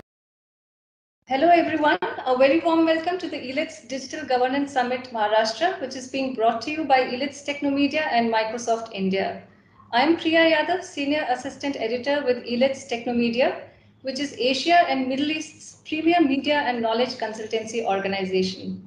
Since the year 2005, Elets has been publishing monthly magazines on e-governance, education and health sectors, eGov magazine, digital learning and e-health. The key focus of all these magazines is to promote usage of ICT-based innovations in these sectors. In addition, Elets has organized over 400 conferences in India and abroad in these sectors in partnership with various central and state governments and leading international agencies. The panel discussion today is another endeavor to focus on the experience of various state governments in India in leveraging technology for delivering efficient citizen services. The panel discussion will bring out how exactly technology has touched not just lives, but redefined the manner in which governments engage with the citizens. It is my great pleasure to welcome all our esteemed panelists for the discussion. We are honored to have with us Dr. Sanjay Kolte, an 2010 IS batch officer who is CEO of Pune Smart City Development Corporation Limited. He has extensive experience in urban affairs dealing with infrastructure, transport, urban livelihood, and smart governance.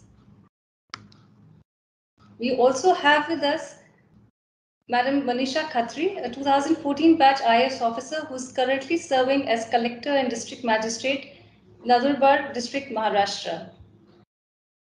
A very warm welcome to Mr. Vikas Garath, Deputy Director, State Council of Education, Research and Training, Pune, Maharashtra, who has been consistently working to raise the standard of primary education and to develop research attitude in teachers. We also have with us Dr. Sheel Gule, General Manager, E-Governance and Nodal Officer, Nagpur Smart City, who's leading the e-governance division and provides direction, leadership, and management of operations, implementing plans and policies. Our moderator for the session today is Gauri Shankar Praharaj, who's Director Azure Infra at Microsoft and is a leading, developing and managing a team of high-performing Azure infrastructure and Azure customer acquisition specialists to drive solution opportunity, revenue, and market share by executing the migrate, innovate, and enabling industry priority scenarios across IT, ITS, unicorn, and public sector. Over to you, Gauri. Thanks a lot, Priya, for the introduction and a very warm welcome to all the panel members here. So without much ado, let's start. So I'll start with Dr. Sanjay. If I have to ask you, Dr. Sanjay, I think recently Pune has become one of the cities with largest geographical area in Maharashtra after you brought in additional 23 villages in the existing limits of Pune Municipal Corporation. So how do you think technology can be helpful in transforming the infrastructure, such a huge city, such a huge municipal corporation? So what are top of your mind thoughts and how technology can be helpful? Yes, as you said, Pune city or Pune Municipal Corporation area has been extended up to 457 square kilometers recently due to addition of 23 new fringe villages into the city. And in Pune Smart City, we have been implementing our Smart City plan since 2015-16. And the plan is to the tune of around 2,000 crores from Smart City Mission funds and certain other convergence funds. The plan comprises of almost 63 projects, which are spanning over 6 thrust areas, mainly livability, transport, health and education, waste management, water management, e-governance and connectivity. So all these programs are technology oriented mainly. And in this age of information technology, again, data oriented and data driven schemes and data driven policies are carrying weightage. And at the center of most of the initiatives or technical initiatives, technology is at the center. And the ultimate aim is to increase the livability of the city, make the living sustainable, and to improve the service delivery for the citizens. I will name few projects of Pune Smart City. Like our Smart Elements project has been implemented at Pan City level in Pune City, and where around 750 elements or IoT devices have been established in the city. They comprises of variable message displays, emergency call boxes, public address systems, Wi-Fi hotspots, flood sensors, and the air quality sensors. And all these IoT devices are continuously providing data. They are collecting data and providing the data to the integrated command and control center, and where the city administration has been integrated with various departments of Pune Municipal Corporation, the district administration, police. They are linked with the command and control center, and they use this real-time data for informed decision making. So Smart Elements is one of our major projects. It is also it was very useful during the pandemic period when ICCC was made the war room for whole of the city, and this war room was connected with the 15 war rooms of ward offices, and complete monitoring of COVID cases, right from tracking of patients, devising the containment zones, monitoring of containment zones, the various health facilities, monitoring of various facilities. This was real-time information was given to the citizens and made available to all the stakeholders, departments, and it was also displayed on the VMDs.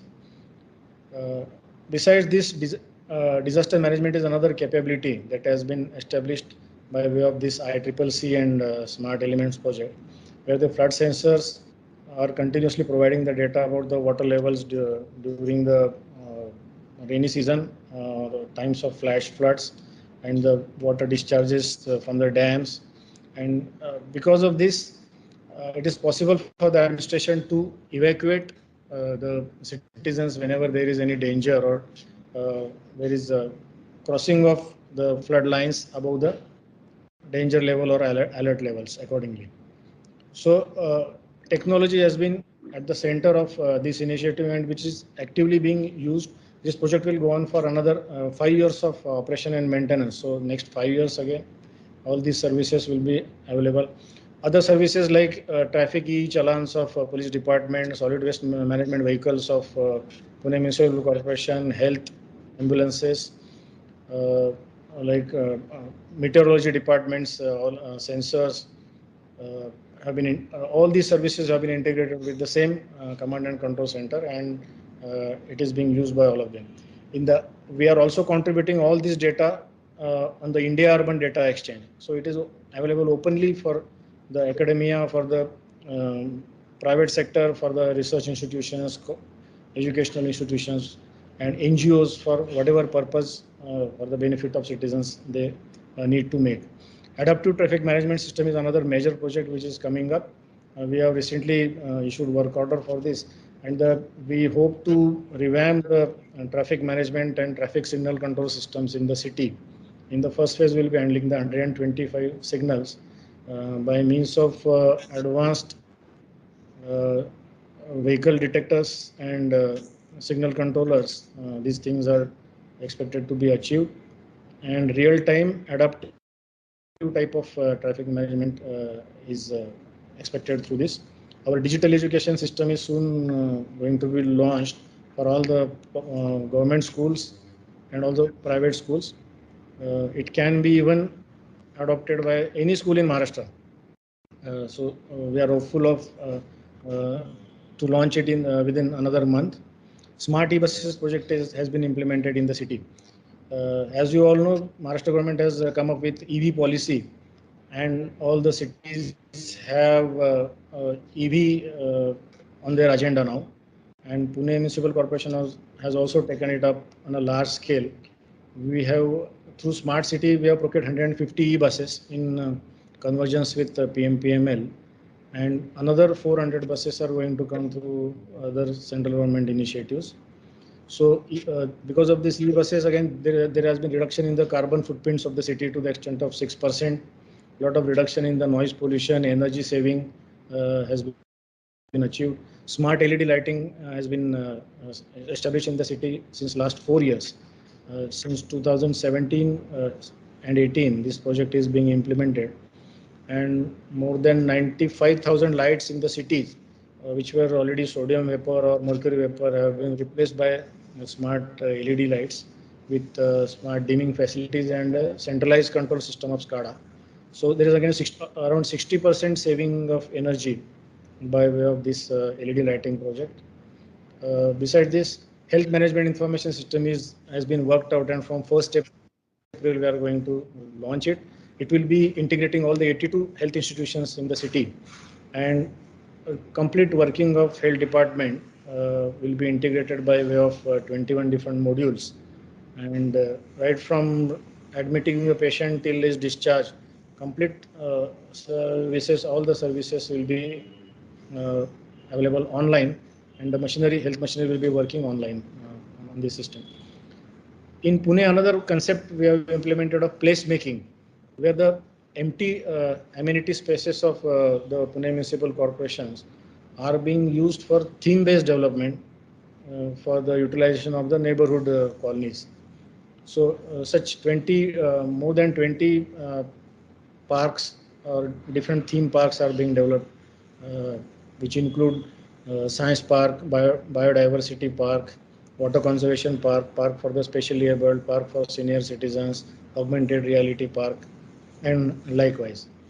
Wherever possible, we are using solar panels and solar technology in all these parks. So to sum up, technology is at the center of all the innovations or the initiatives which the smart cities are being implemented, and Pune has been in the forefront of this.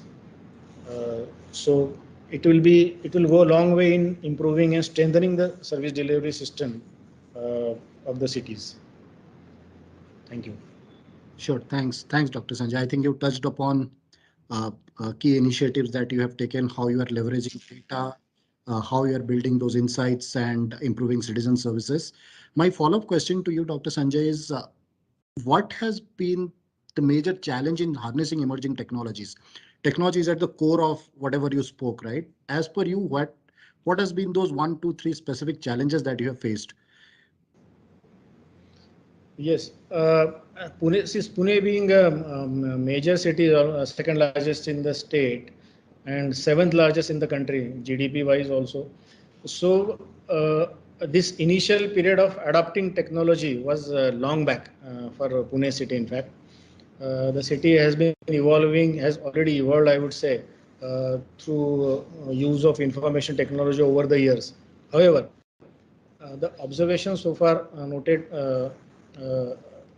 could be mentioned that see, for any established system to change towards technology or making it more transparent or responsive, or always there is a certain kind of inertia or resistance faced for the initial part of these projects. So that has been seen everywhere. In the current times, even when I was we had initiated health management information system again. So the health institutions and we had to have some rounds of trainings and motivation for the health staffs and officer. In fact, it was looked at as if it was an additional, say, sort of burden, work burden on them, besides the already monitoring systems they have, maybe at the city level or the state level or the national level. But the specialities or the additional advantages which the HMIS is carrying with it. So we had to impress upon them to make use of this, and somehow we convince them about the greater advantages of the system. So this is one of the challenge always in the beginning. Later on again, fortunately for the smart city mission, there has been great support from all the three levels: Government of India, state government, and the ULB level. They have been supporting us by way of funding, and that is also very timely. Funding is being reduced, is being given to us. So there is not much challenge on the funding side. But then the responsiveness and the I would say the responsibility of the machinery increases as we go, as we adopt any new technology. Actually in Pune city, we observe that expectations of the citizens and various stakeholders have risen to a great extent, because in the initial citizen engagement programs, also when the initial rounds of citizen engagement were being done with various associations, various groups of citizens or the professionals, educational institutions, colleges, students. So by that, because of smart cities, they are always compared with the world-class smart cities. And because of these increased expectations, again, we have to upgrade our system to that level. And any lacuna or any setbacks due to whatsoever reason. Take, for example, the pandemic period, especially the initial 2-3 months. when there was issue of labor and the slight the progress or the speed of works had been reduced during the initial 2 to 3 months. So these setbacks are to be taken care of, and the citizen expectations, citizens have to be involved at various stages, and that is what we have observed in smart city work, right from the devising of the smart city plan, then during the mid course also, while designing any project for the benefit of citizens, then their involvement is very important, and their aspirations, their needs, and utilization of these assets again, because Pune is already a developed city. So any new facility you create, so that has to be impressed upon, and it has to be ensured that it satisfies the needs of the citizen and they are involved in the utilization. So all these things we have to take care. This is what we have observed so far. Sure. Thanks.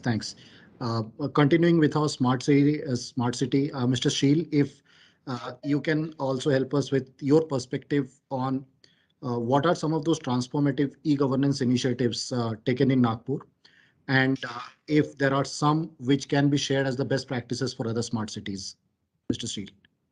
So as Sanjay sir shared about the Pune smart city and all the components, yes, we had all those components. So in Nagpur, we have ITMS in place. So if you see, we have two components, ANPR, RLBD, and automatic traffic control system. And our ATCS is based on the density. And really, if you see the impact, so automatic traffic control system is controlling the traffic signal based on the traffic density at the particular traffic junction by sensing the traffic density. If there is no traffic for a particular time interval, then the signal turns red, and turning signal from red to green before its time. So with this average time of the citizen to stand and wait, the green light gets reduced. And if you see the impact on the citizen, yes, it saves your fuel and the time of the citizen. And what I'm thinking here, yes, ATCS, if you see the challenges, we implemented at few squares. But for the full-fledged, say, outcome, it should be implemented through in a periphery, in a complete periphery. We have one pilot project basically on that. So yes, we major challenge as we have not implemented throughout the city. So yes, from the other junctions, say we don't have this functionality over there. So it impacts the efficiency of the squares where we have implemented this ATCS. So this is yes, the major impact on the citizens. Apart from this, I am working on again for the see, as I'm a member of Bharosa Cell, ladies committee in the police department. So I have seen the major problem. Being a software engineer before, from the software background. I have developed one software for which we have a button in your mobile. Very soon I will launch. So if something bad happens with the girl or the ladies, so she should press double click on that button only.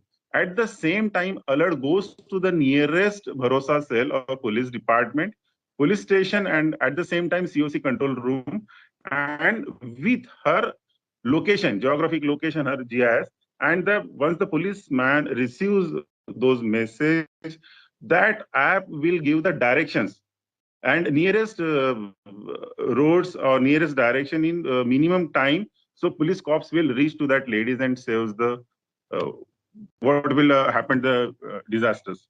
So yes, that on that app I'm working, and it is in the final stage.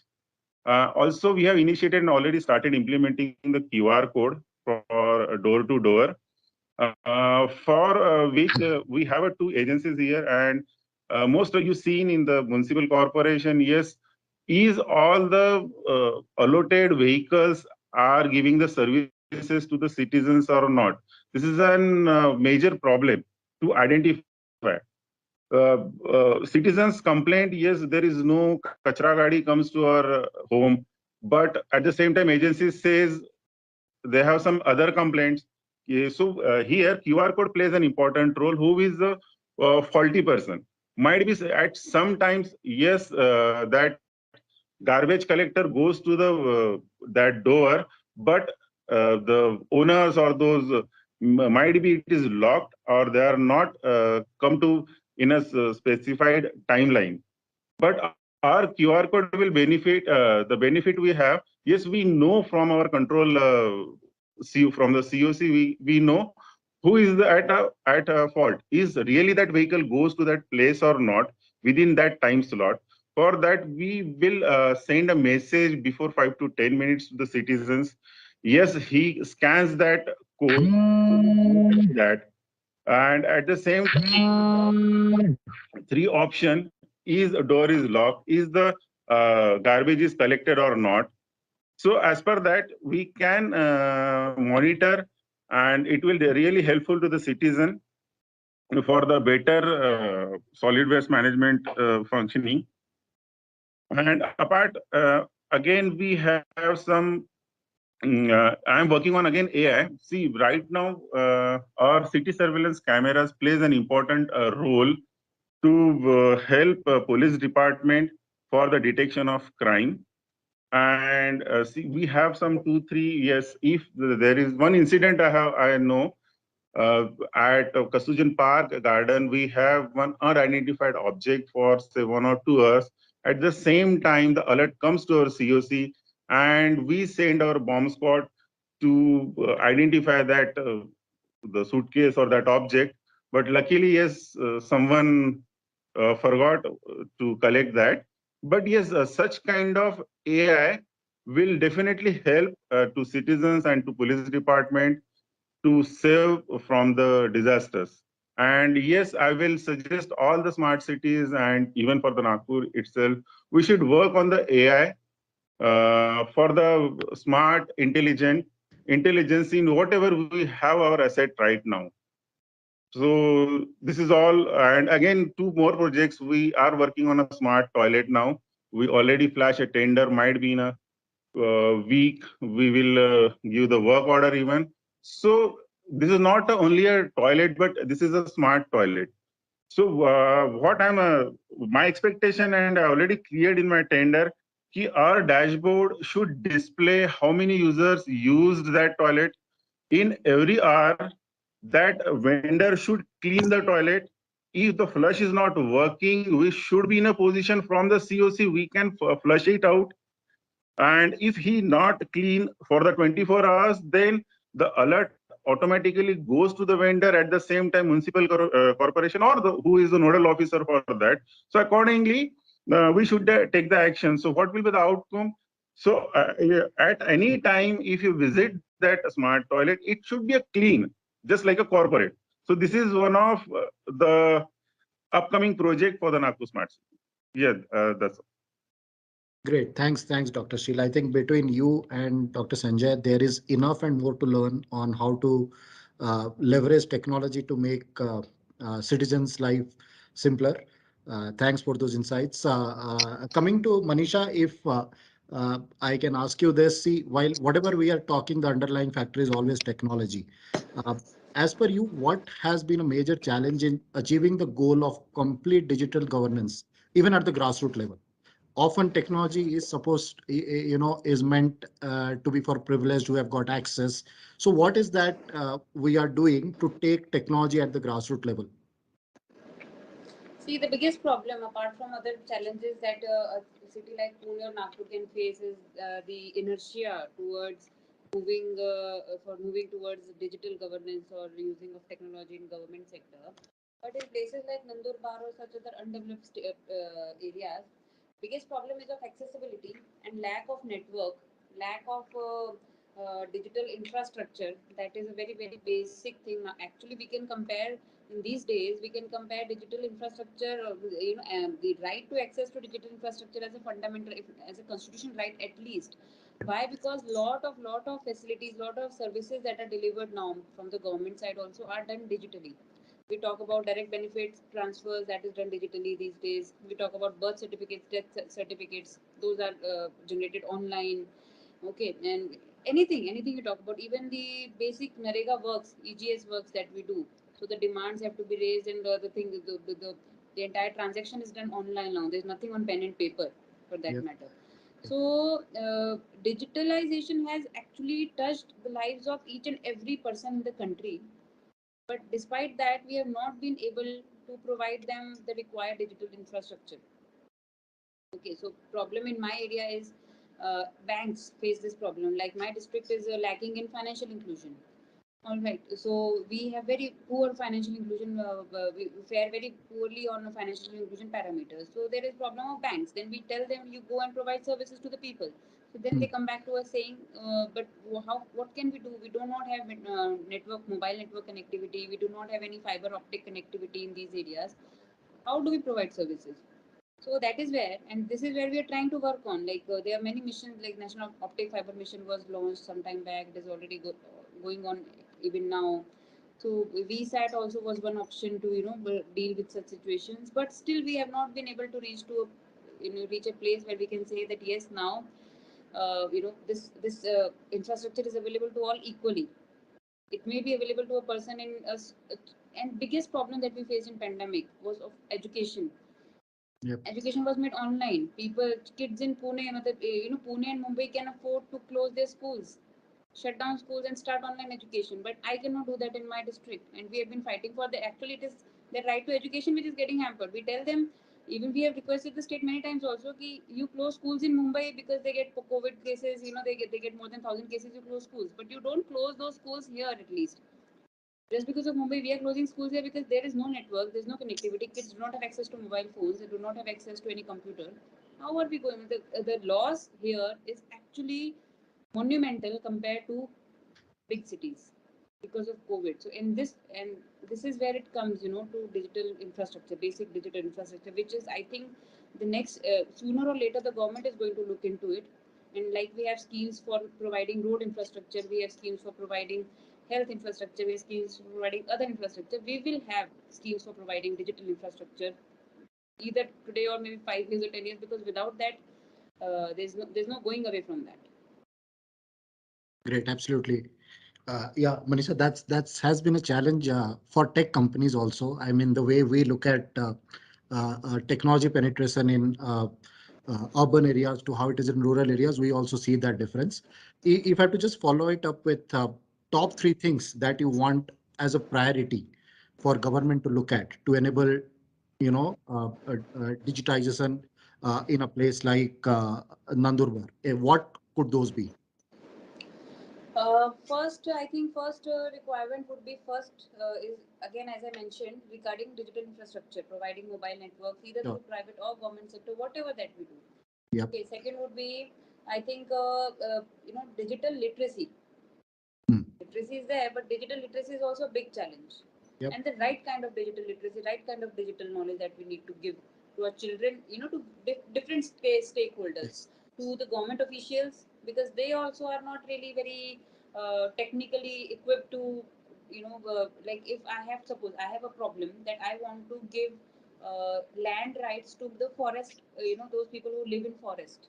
For that, I need to do a survey. For that, I need a GIS map, to check and compare the images of today compared to the, 15 years back, what was the situation. So for that, this is my idea, and I'm a government official. So how do I make it happen? That technical expertise is not with me.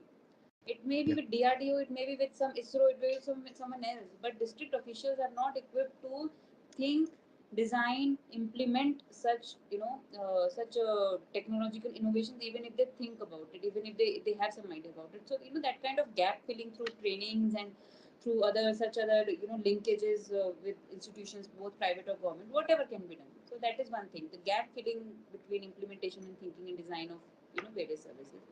So I think these are two major things. Apart from this, generally, as we talk about digitization, that we should have some control over what how we access, how people, how especially children access the digital world. So that is another thing, because if we are going talking about digital education, it has to be really controlled. Yep. Perfect. Thanks a lot, Manisha.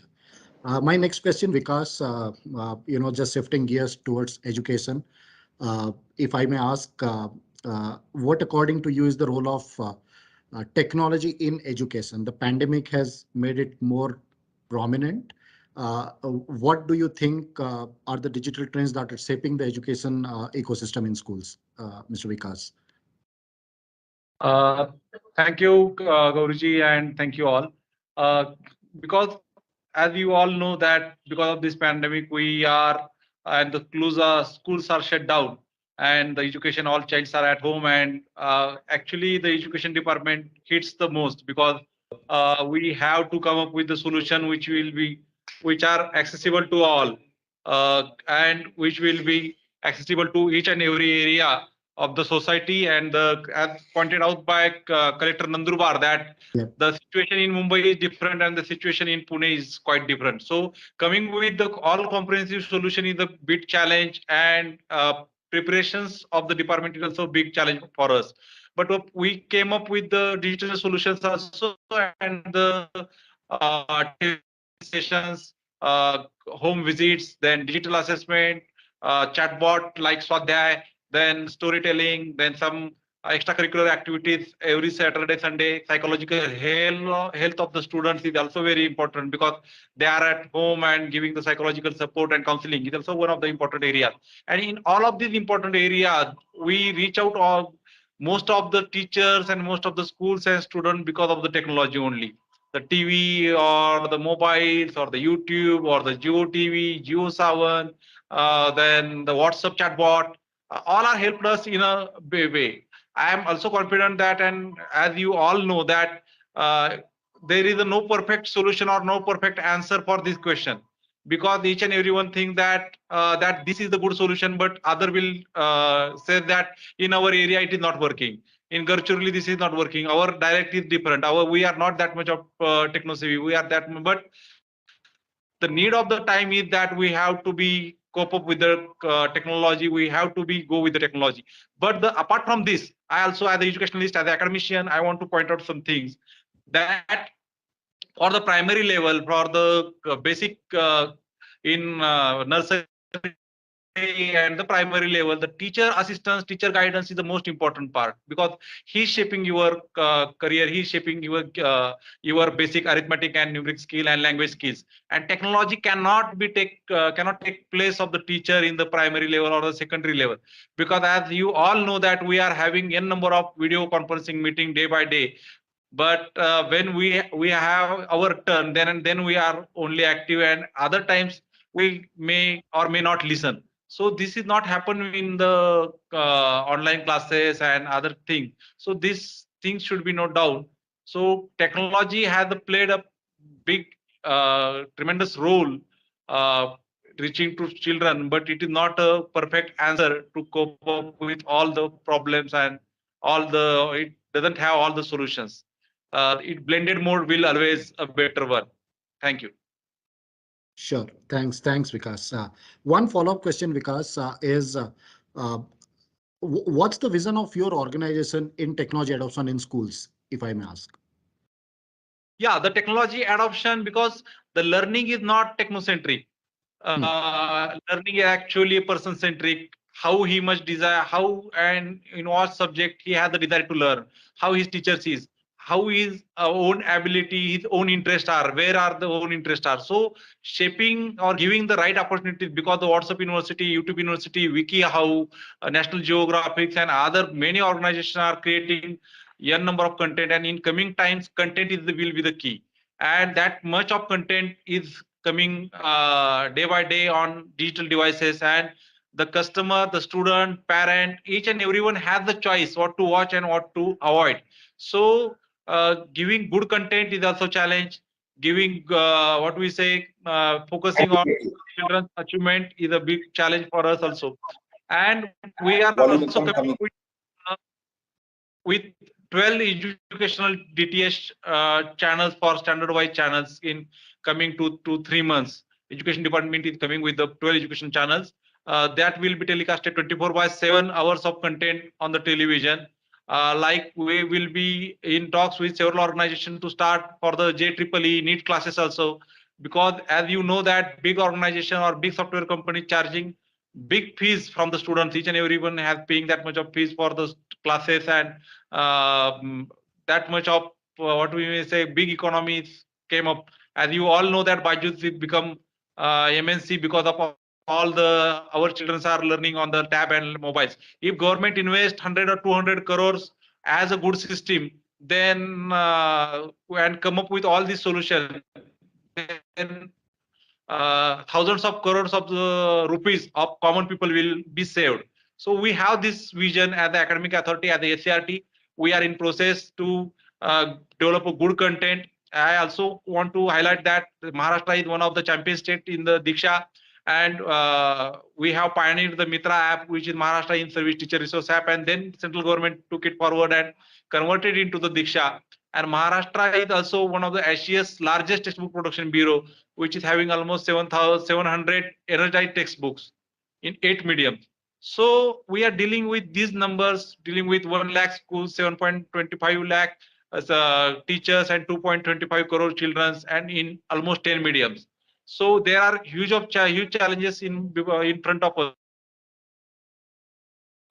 Organization like you, like common people, and like philanthropical organization and CSR activities and government support, we will definitely come up with the good solution for the digital governance and good educational output for the state. Thank you. Absolutely. Thanks a lot, Vikas. Moving from education to uh, healthcare now, Dr. Vijay. My next question is to you. So telemedicine is the new buzzword in healthcare sector, right? The pandemic has amplified it more. How has it transformed, as per you, the doctor-patient relationship, Dr. Vijay? Yeah, good afternoon. Thanks for this opportunity. Actually, before going to this digital advancement or the techno-savvy measures what we have undertaken, I would just first like to tell you that I'm very proud to be a representative of public health department serving the population of almost 11.23 crore population, right? And out of which like almost 6 crore population is rural and about 5 crore population is urban population.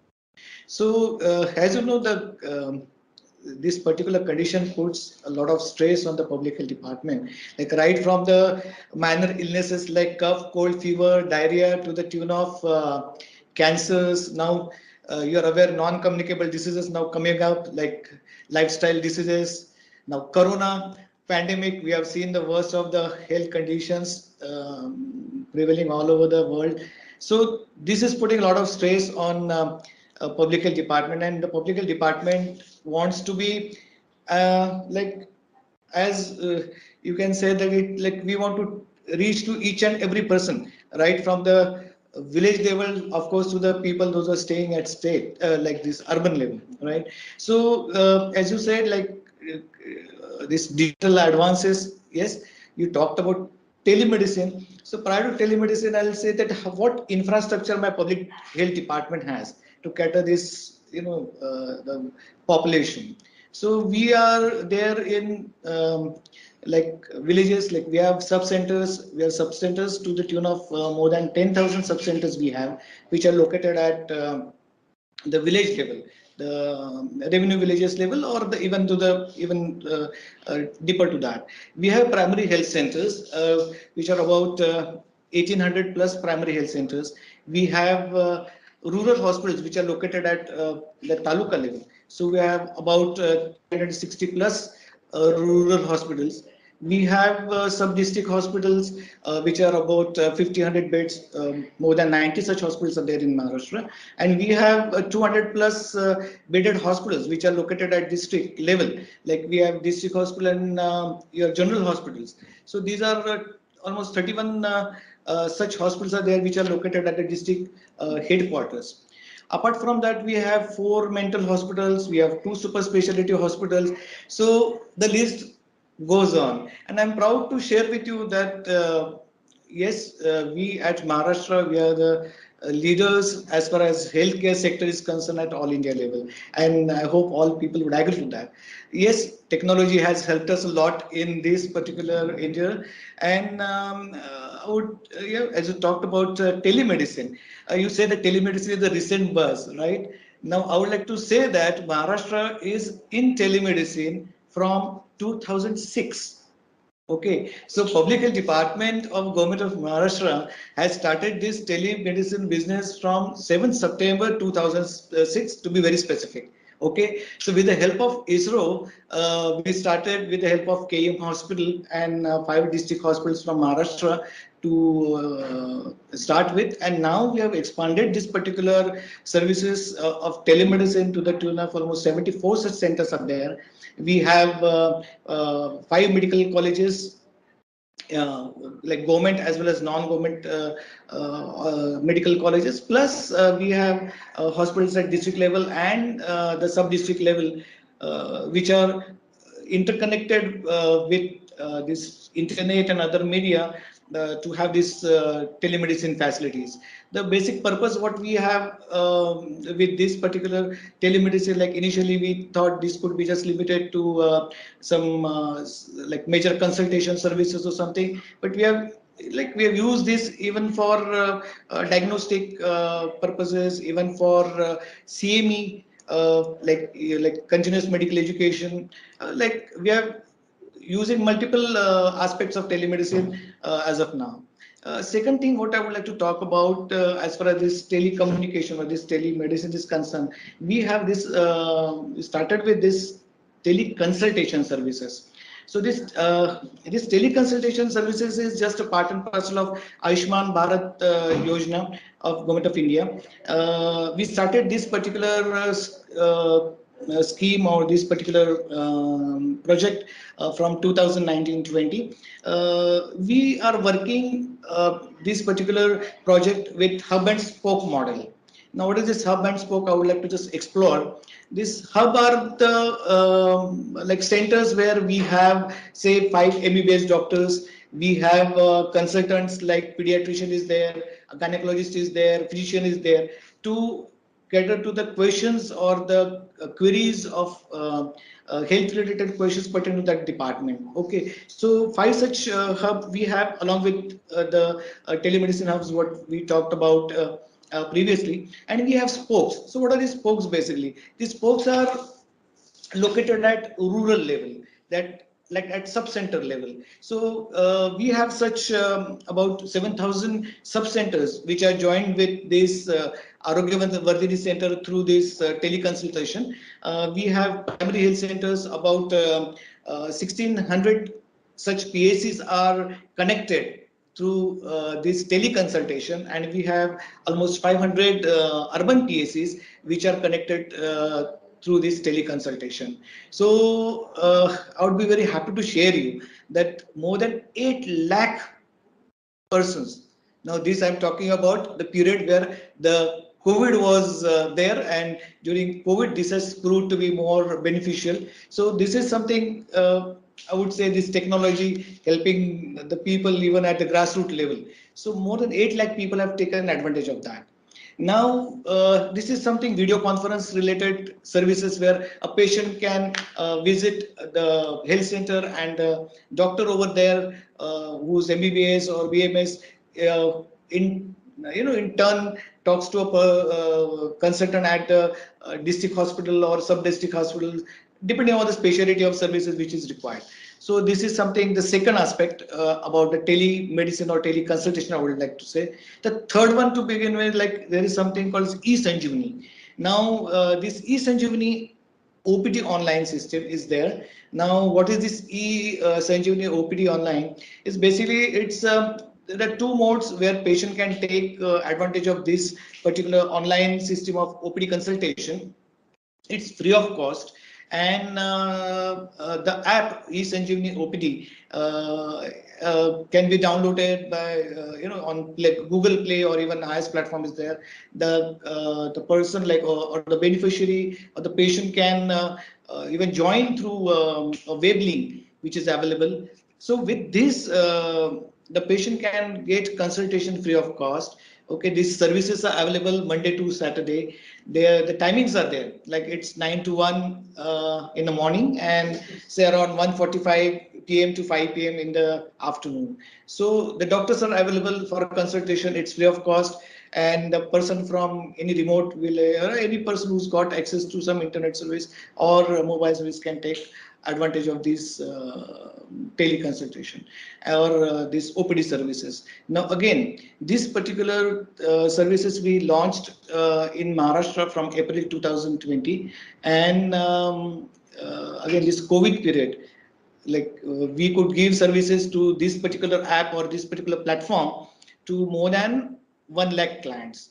So more than 1 lakh population of Maharashtra has taken advantage of this app, and they've taken a consultation. So more than 10 lakh people have just in the span of last 2-3 years have taken help of this telemedicine or teleconsultation, I would say.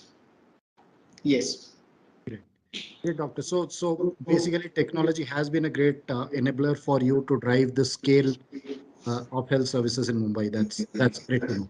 Yeah, so we are taking full advantage of that, and this full advantage we want to pass on through the person who's staying at the like furthermost area, like whether it's from village or taluka level, because as you can see, like in Mumbai, Pune, Nashik, Aurangabad, well-developed cities, urban areas, they can access to the medical systems, private or the government quite easily, but taking care of the people, those who are in rural tribal area, difficult to reach population, what we can say, this is our primary concern actually. Yes. Thanks a lot, Dr. Vijay. Yes. Now coming to how technology has been driving the police force modernization, I would like to welcome Mr. Amitesh Kumar. I think you were on the call. My question to you would be: this Nagpur police used drones for real-time surveillance during lockdown. Can you also give us insights of more such tech-driven initiatives that the police force is taking, which are transforming law enforcement, which can be a showcase to other police forces within the country? Mr. Amitesh Kumar. Yeah, see, as you said, we are trying to keep pace with the developing technology all across the globe in our efforts for a more effective discharge of our responsibilities as law enforcement agencies.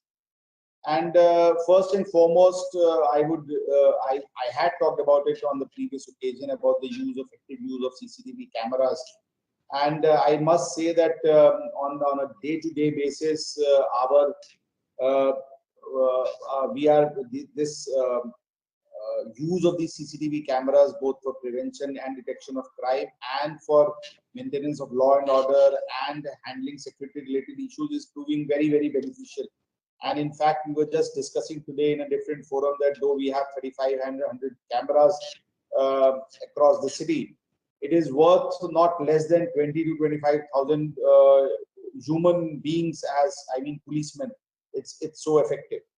Use of drones also, I would say that in the mobile surveillance, we have a couple of mobile surveillance vehicles in the city, and which we use it at different locations based on the need. And these have CCTV cameras, and we have drone facilities also in these mobile surveillance cameras, and it's proving to be very effective, especially in handling of a law and order situation. We have some event which is coming up in a couple of days, and we have effectively planned how the mobile surveillance camera, the mobile surveillance vehicles and the different features of those can be effectively used, and it's really proving very, very beneficial. Drones, obviously, in crowd management. In fact, I would say that we very effectively use drones during this in the first week of January, where this issue of kite flying and use of nylon manjas from rooftops is on a very, very large scale in this part of the country. And in fact, we have had a large number of deaths also due to nylon manjas slitting the throats of commuters. And we use drones to effectively track these kites flying in the air, and then we went to the people who were flying and had a check. It was sort of a preventive measure, and I must say that this year, fortunately, we had no deaths due to flying of nylon manjas. So drone also is being effectively used, and there are a lot of other measures which we are experimenting with, which we are trying to see whether it can be used. It would not be proper to talk about it at the moment till we actually experiment it on the ground and we are able to get some positive results. But on a day-to-day basis, we are trying to use technology effectively. Now, the biggest challenge today, as a member of the law enforcement agency, is that this has to spread amongst the larger sections of the policemen. Instead of a dedicated cell who only uses these advanced technologies, instead of just a small cell who monitors the CCTV, instead of just a few people well versed with the technological aspects, today the need is for capacity building of the larger sections of the police force. And in fact, today we had a training course for the policemen where it was basically for capacity building as to how we can use technology and especially forensic science for better quality investigation. We realized that there are a lot of new technologies for prevention, for detection, and for basically to link the scene of crime to the accused and to the victim.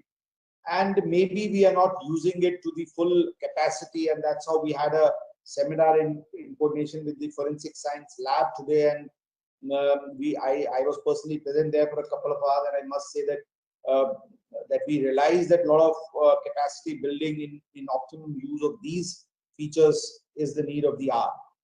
Similarly, on the cyber front, both for prevention as well as for detection, there are a large number of tools available. We have a small group of people trained to unearth the conspiracy or to try and see, for example, in a cryptocurrency case investigation, we have technology and we have some capacity to try and trace the Bitcoins or the Ethereums or whatever. But now, again, as I said, the growing magnitude of such offenses, the need of the hour is to train a larger number of people into these technological advancements, both in terms of how this technology is being used by the criminals and how we can try and be a step ahead in both preventing as well as detecting it. So it's a challenge for us, certainly, but I must say that the priority today is to enrich our lower staff and one and all in both in terms of the technological, in terms of forensics, and in the field of cyber crime. That is what I would like to say at this point of time. In case there are any other questions, I would love to answer. No, thanks, Amitesh. One last and follow-up question. You spoke about how you want to take technology to the entire section of police force, right? Apart from that, are there any specific challenges that you face while you leverage or want to leverage technology at scale? No challenge, as I said, the fact is that the educational qualifications of the policemen when they were recruited maybe 30, 35 years, 25 years back, obviously they were not very, very well versed with technology. They were not very, very well versed with computers and things like that. Obviously, over the period of time, we have tried to enrich them in this field. However, you must realize that practically matching them with the current graduate or current engineering pass out or a guy who is handling that at the moment, obviously it's little difficult. It's a challenge to match their expertise with the present young generation. Having said that, I must say that over the recent times we have had people very, very well qualified joining the police force, and today we also use the experts. We have got the powers to use experts on a payment basis and try and rope them as forensic experts and guide us in our investigation. But having said that, we are equipped to take the help of the foreign outside agencies and expert bodies in helping us investigate the case more effectively. The point is that finally we have to have a day where every individual in the police force is capable of handling technology to the best use, and that is a challenge. And I'm sure in the days to come you would find a more well-equipped and with adequate capacity of the policemen, each member of the police force, in handling these technological advancements in our policing efforts. Absolutely. Thanks a lot, Mr. Mitesh. Okay, so the question is, what challenges are you facing today while executing e-governance initiatives, and how are you planning to resolve these issues? Yeah, actually, e-governance is very core competency in the this current situation, because everyone is talking about e-governance. Even government is also emphasizing on this to promote this e-governance, so that the people should get the minimum pens to avail their services, whatever gives from the government setup, yeah, whatever gives from the ULBs, yeah, whatever services we provide to the people. So that is, yeah, it is, of course, there are a few challenges while implementing this e-governance process, yeah, while providing the service to the people through via e-governance platform, because of connectivity is major, problem while connecting the people through e-governance. Because in Thane, I'm very happy to share with you that we have got Digithane, first India's first digital form on the line of Israel technology. So we are trying to connect with the people. We are trying to connect with the people to the businessmen. We are trying to connect with the businessman to businessman. So there is a chain between government, between its citizens, between citizens and businessmen, between businessman and businessman. So this is a very good platform, and we are trying to provide these services through this digital app. Not only to get some rebate on this, yeah, some getting some discounts, but we are trying to give them platform to um, pay their bills of property tax, pay their bills, water tax, just get the birth and death certificates through this app. So this is what the basic services we are providing to the people through e-governance platform. But we are not able to connect with 100% the population of the city, because sometimes people don't have that facility to connect with the app.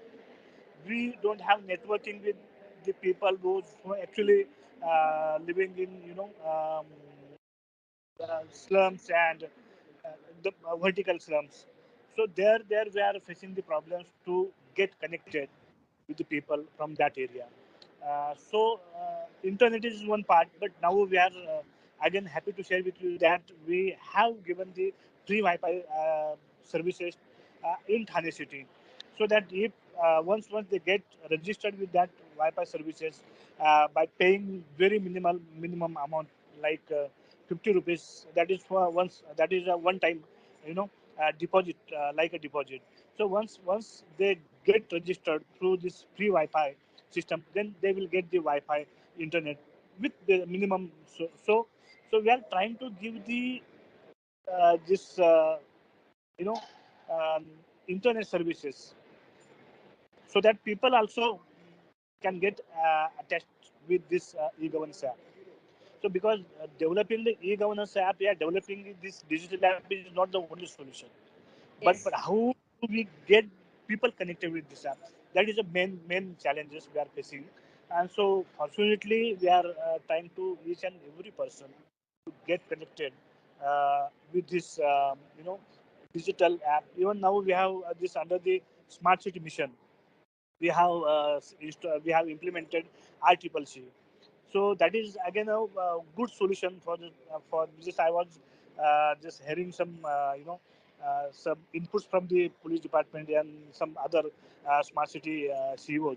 So ICCC is a very good solution for all the problems. It is good for the crime detection. It is good for the people, to get connected with. Even we are trying to use this ICCC for traffic, uh, you know, uh, for smooth trafficking also.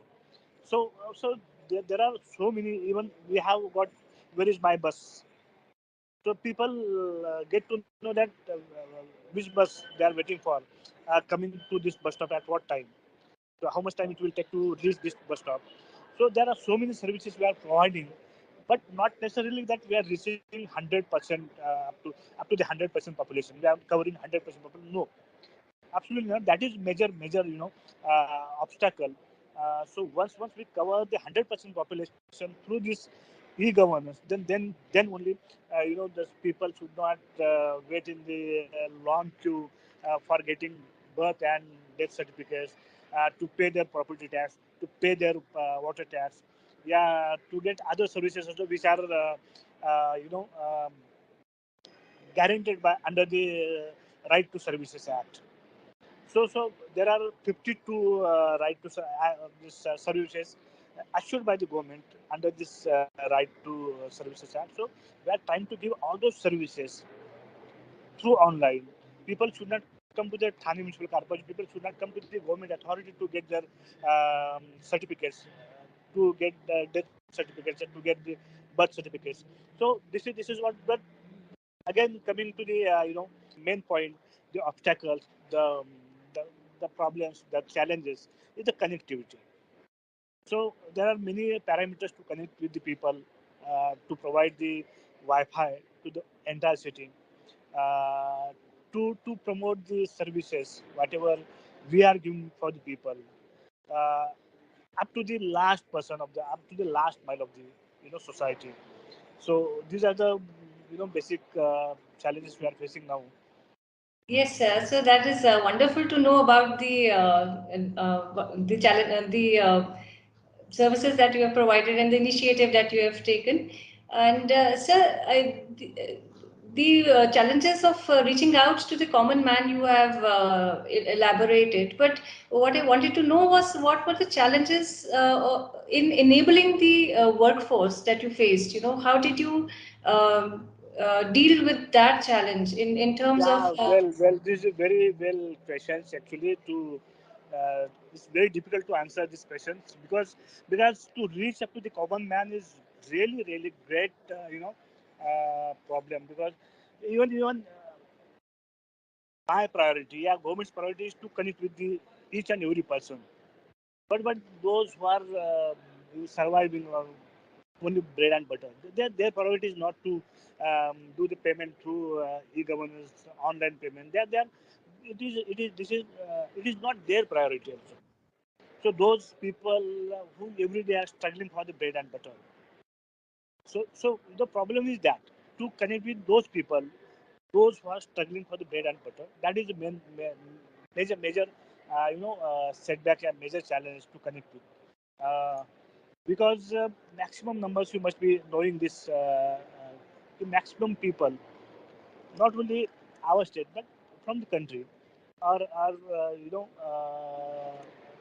their survival is on daily basis. You know, uh, so suppose that numbers are very big. So to connect with these numbers is very difficult because, as I mentioned earlier, it is not their priority to make the payment, like go to the hotels and get the credit card, yeah, debit card, and do the payment. It is not their priority. Even it is none of their business.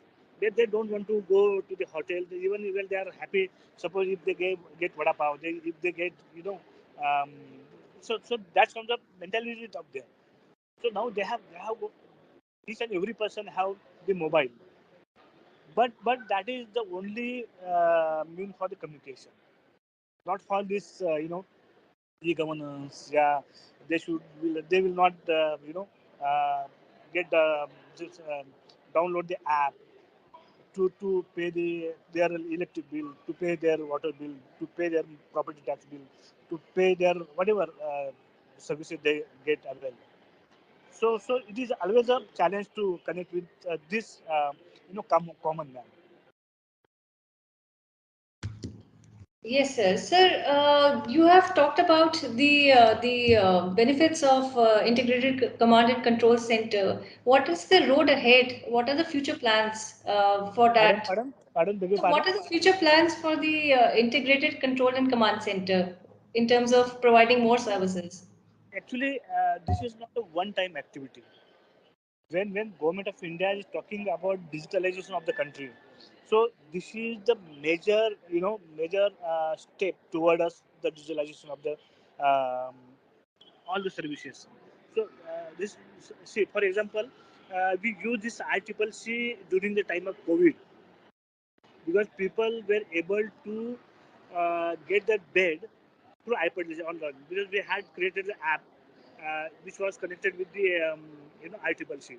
So suppose if they go on that app, then whether they will uh, get to know that whether there is a bed available in which hospital, whether they can use the ambulance services, yeah, how much time it will take. So automatically we had connected these services with each other. Suppose I booked the bed, I confirm bed in this XYZ hospital, then immediately they were receiving the message that whether you are required ambulances or not. If yes, then immediately we provide the ambulance services. So this was the one example during the COVID time. Whereas crime detection is concerned, so we had given 1800 times input to the police department for the crime detection, and fortunately they came to the they got the very good result because of our inputs and because of our footage. Because we have received 1,800 applications from the police department from various in vicinity of Thane Municipal Corporation, that we want the footage of this area, we want footage of this area. So we have given 1,800 times footage to the police department. Even we use this ICCC in very crowded places. The, so where the crowd? So how can we control? We immediately send our people to that particular place and let's get scattered. So during the COVID time. So this was the facility, and this is not one-time facility. This is ongoing facility. This is this is very important to revive these services for a long time. So my plan is this already I have planned, because this was under Smart City Mission project for 5 years, but we are planning to give these services for a long time to the people, to the police, to the society. Yes, sir. Thank you so much, sir. Thank you for joining. Thank you so much. Thank you, everyone. Priya, over to you. Thank you.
Technology से देश की सुरक्षा में और आधुनिकता लाना हम जानते हैं।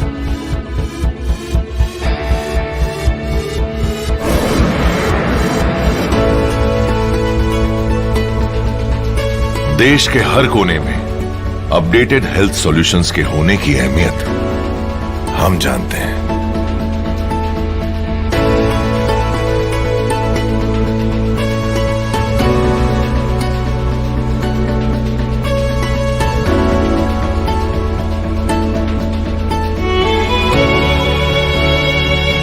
इनकी मेहनत की कमाई को सही हाथों तक पहुंचाना हम जानते हैं।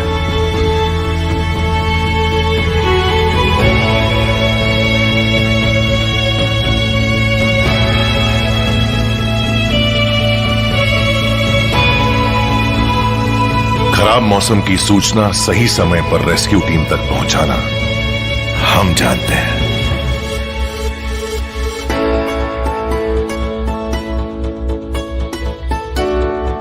मॉडर्न तरीकों से किसानों की लाइफ में ज्यादा खुशहाली लाना हम जानते हैं।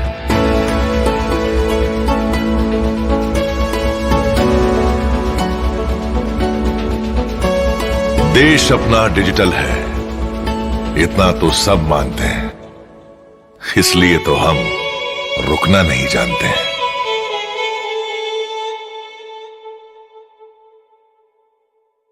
Digital technology is transforming the way we live and work. So when the startup has an idea to serve the freshest milk, they tie up with the dairy. The dairy live tracks the cow.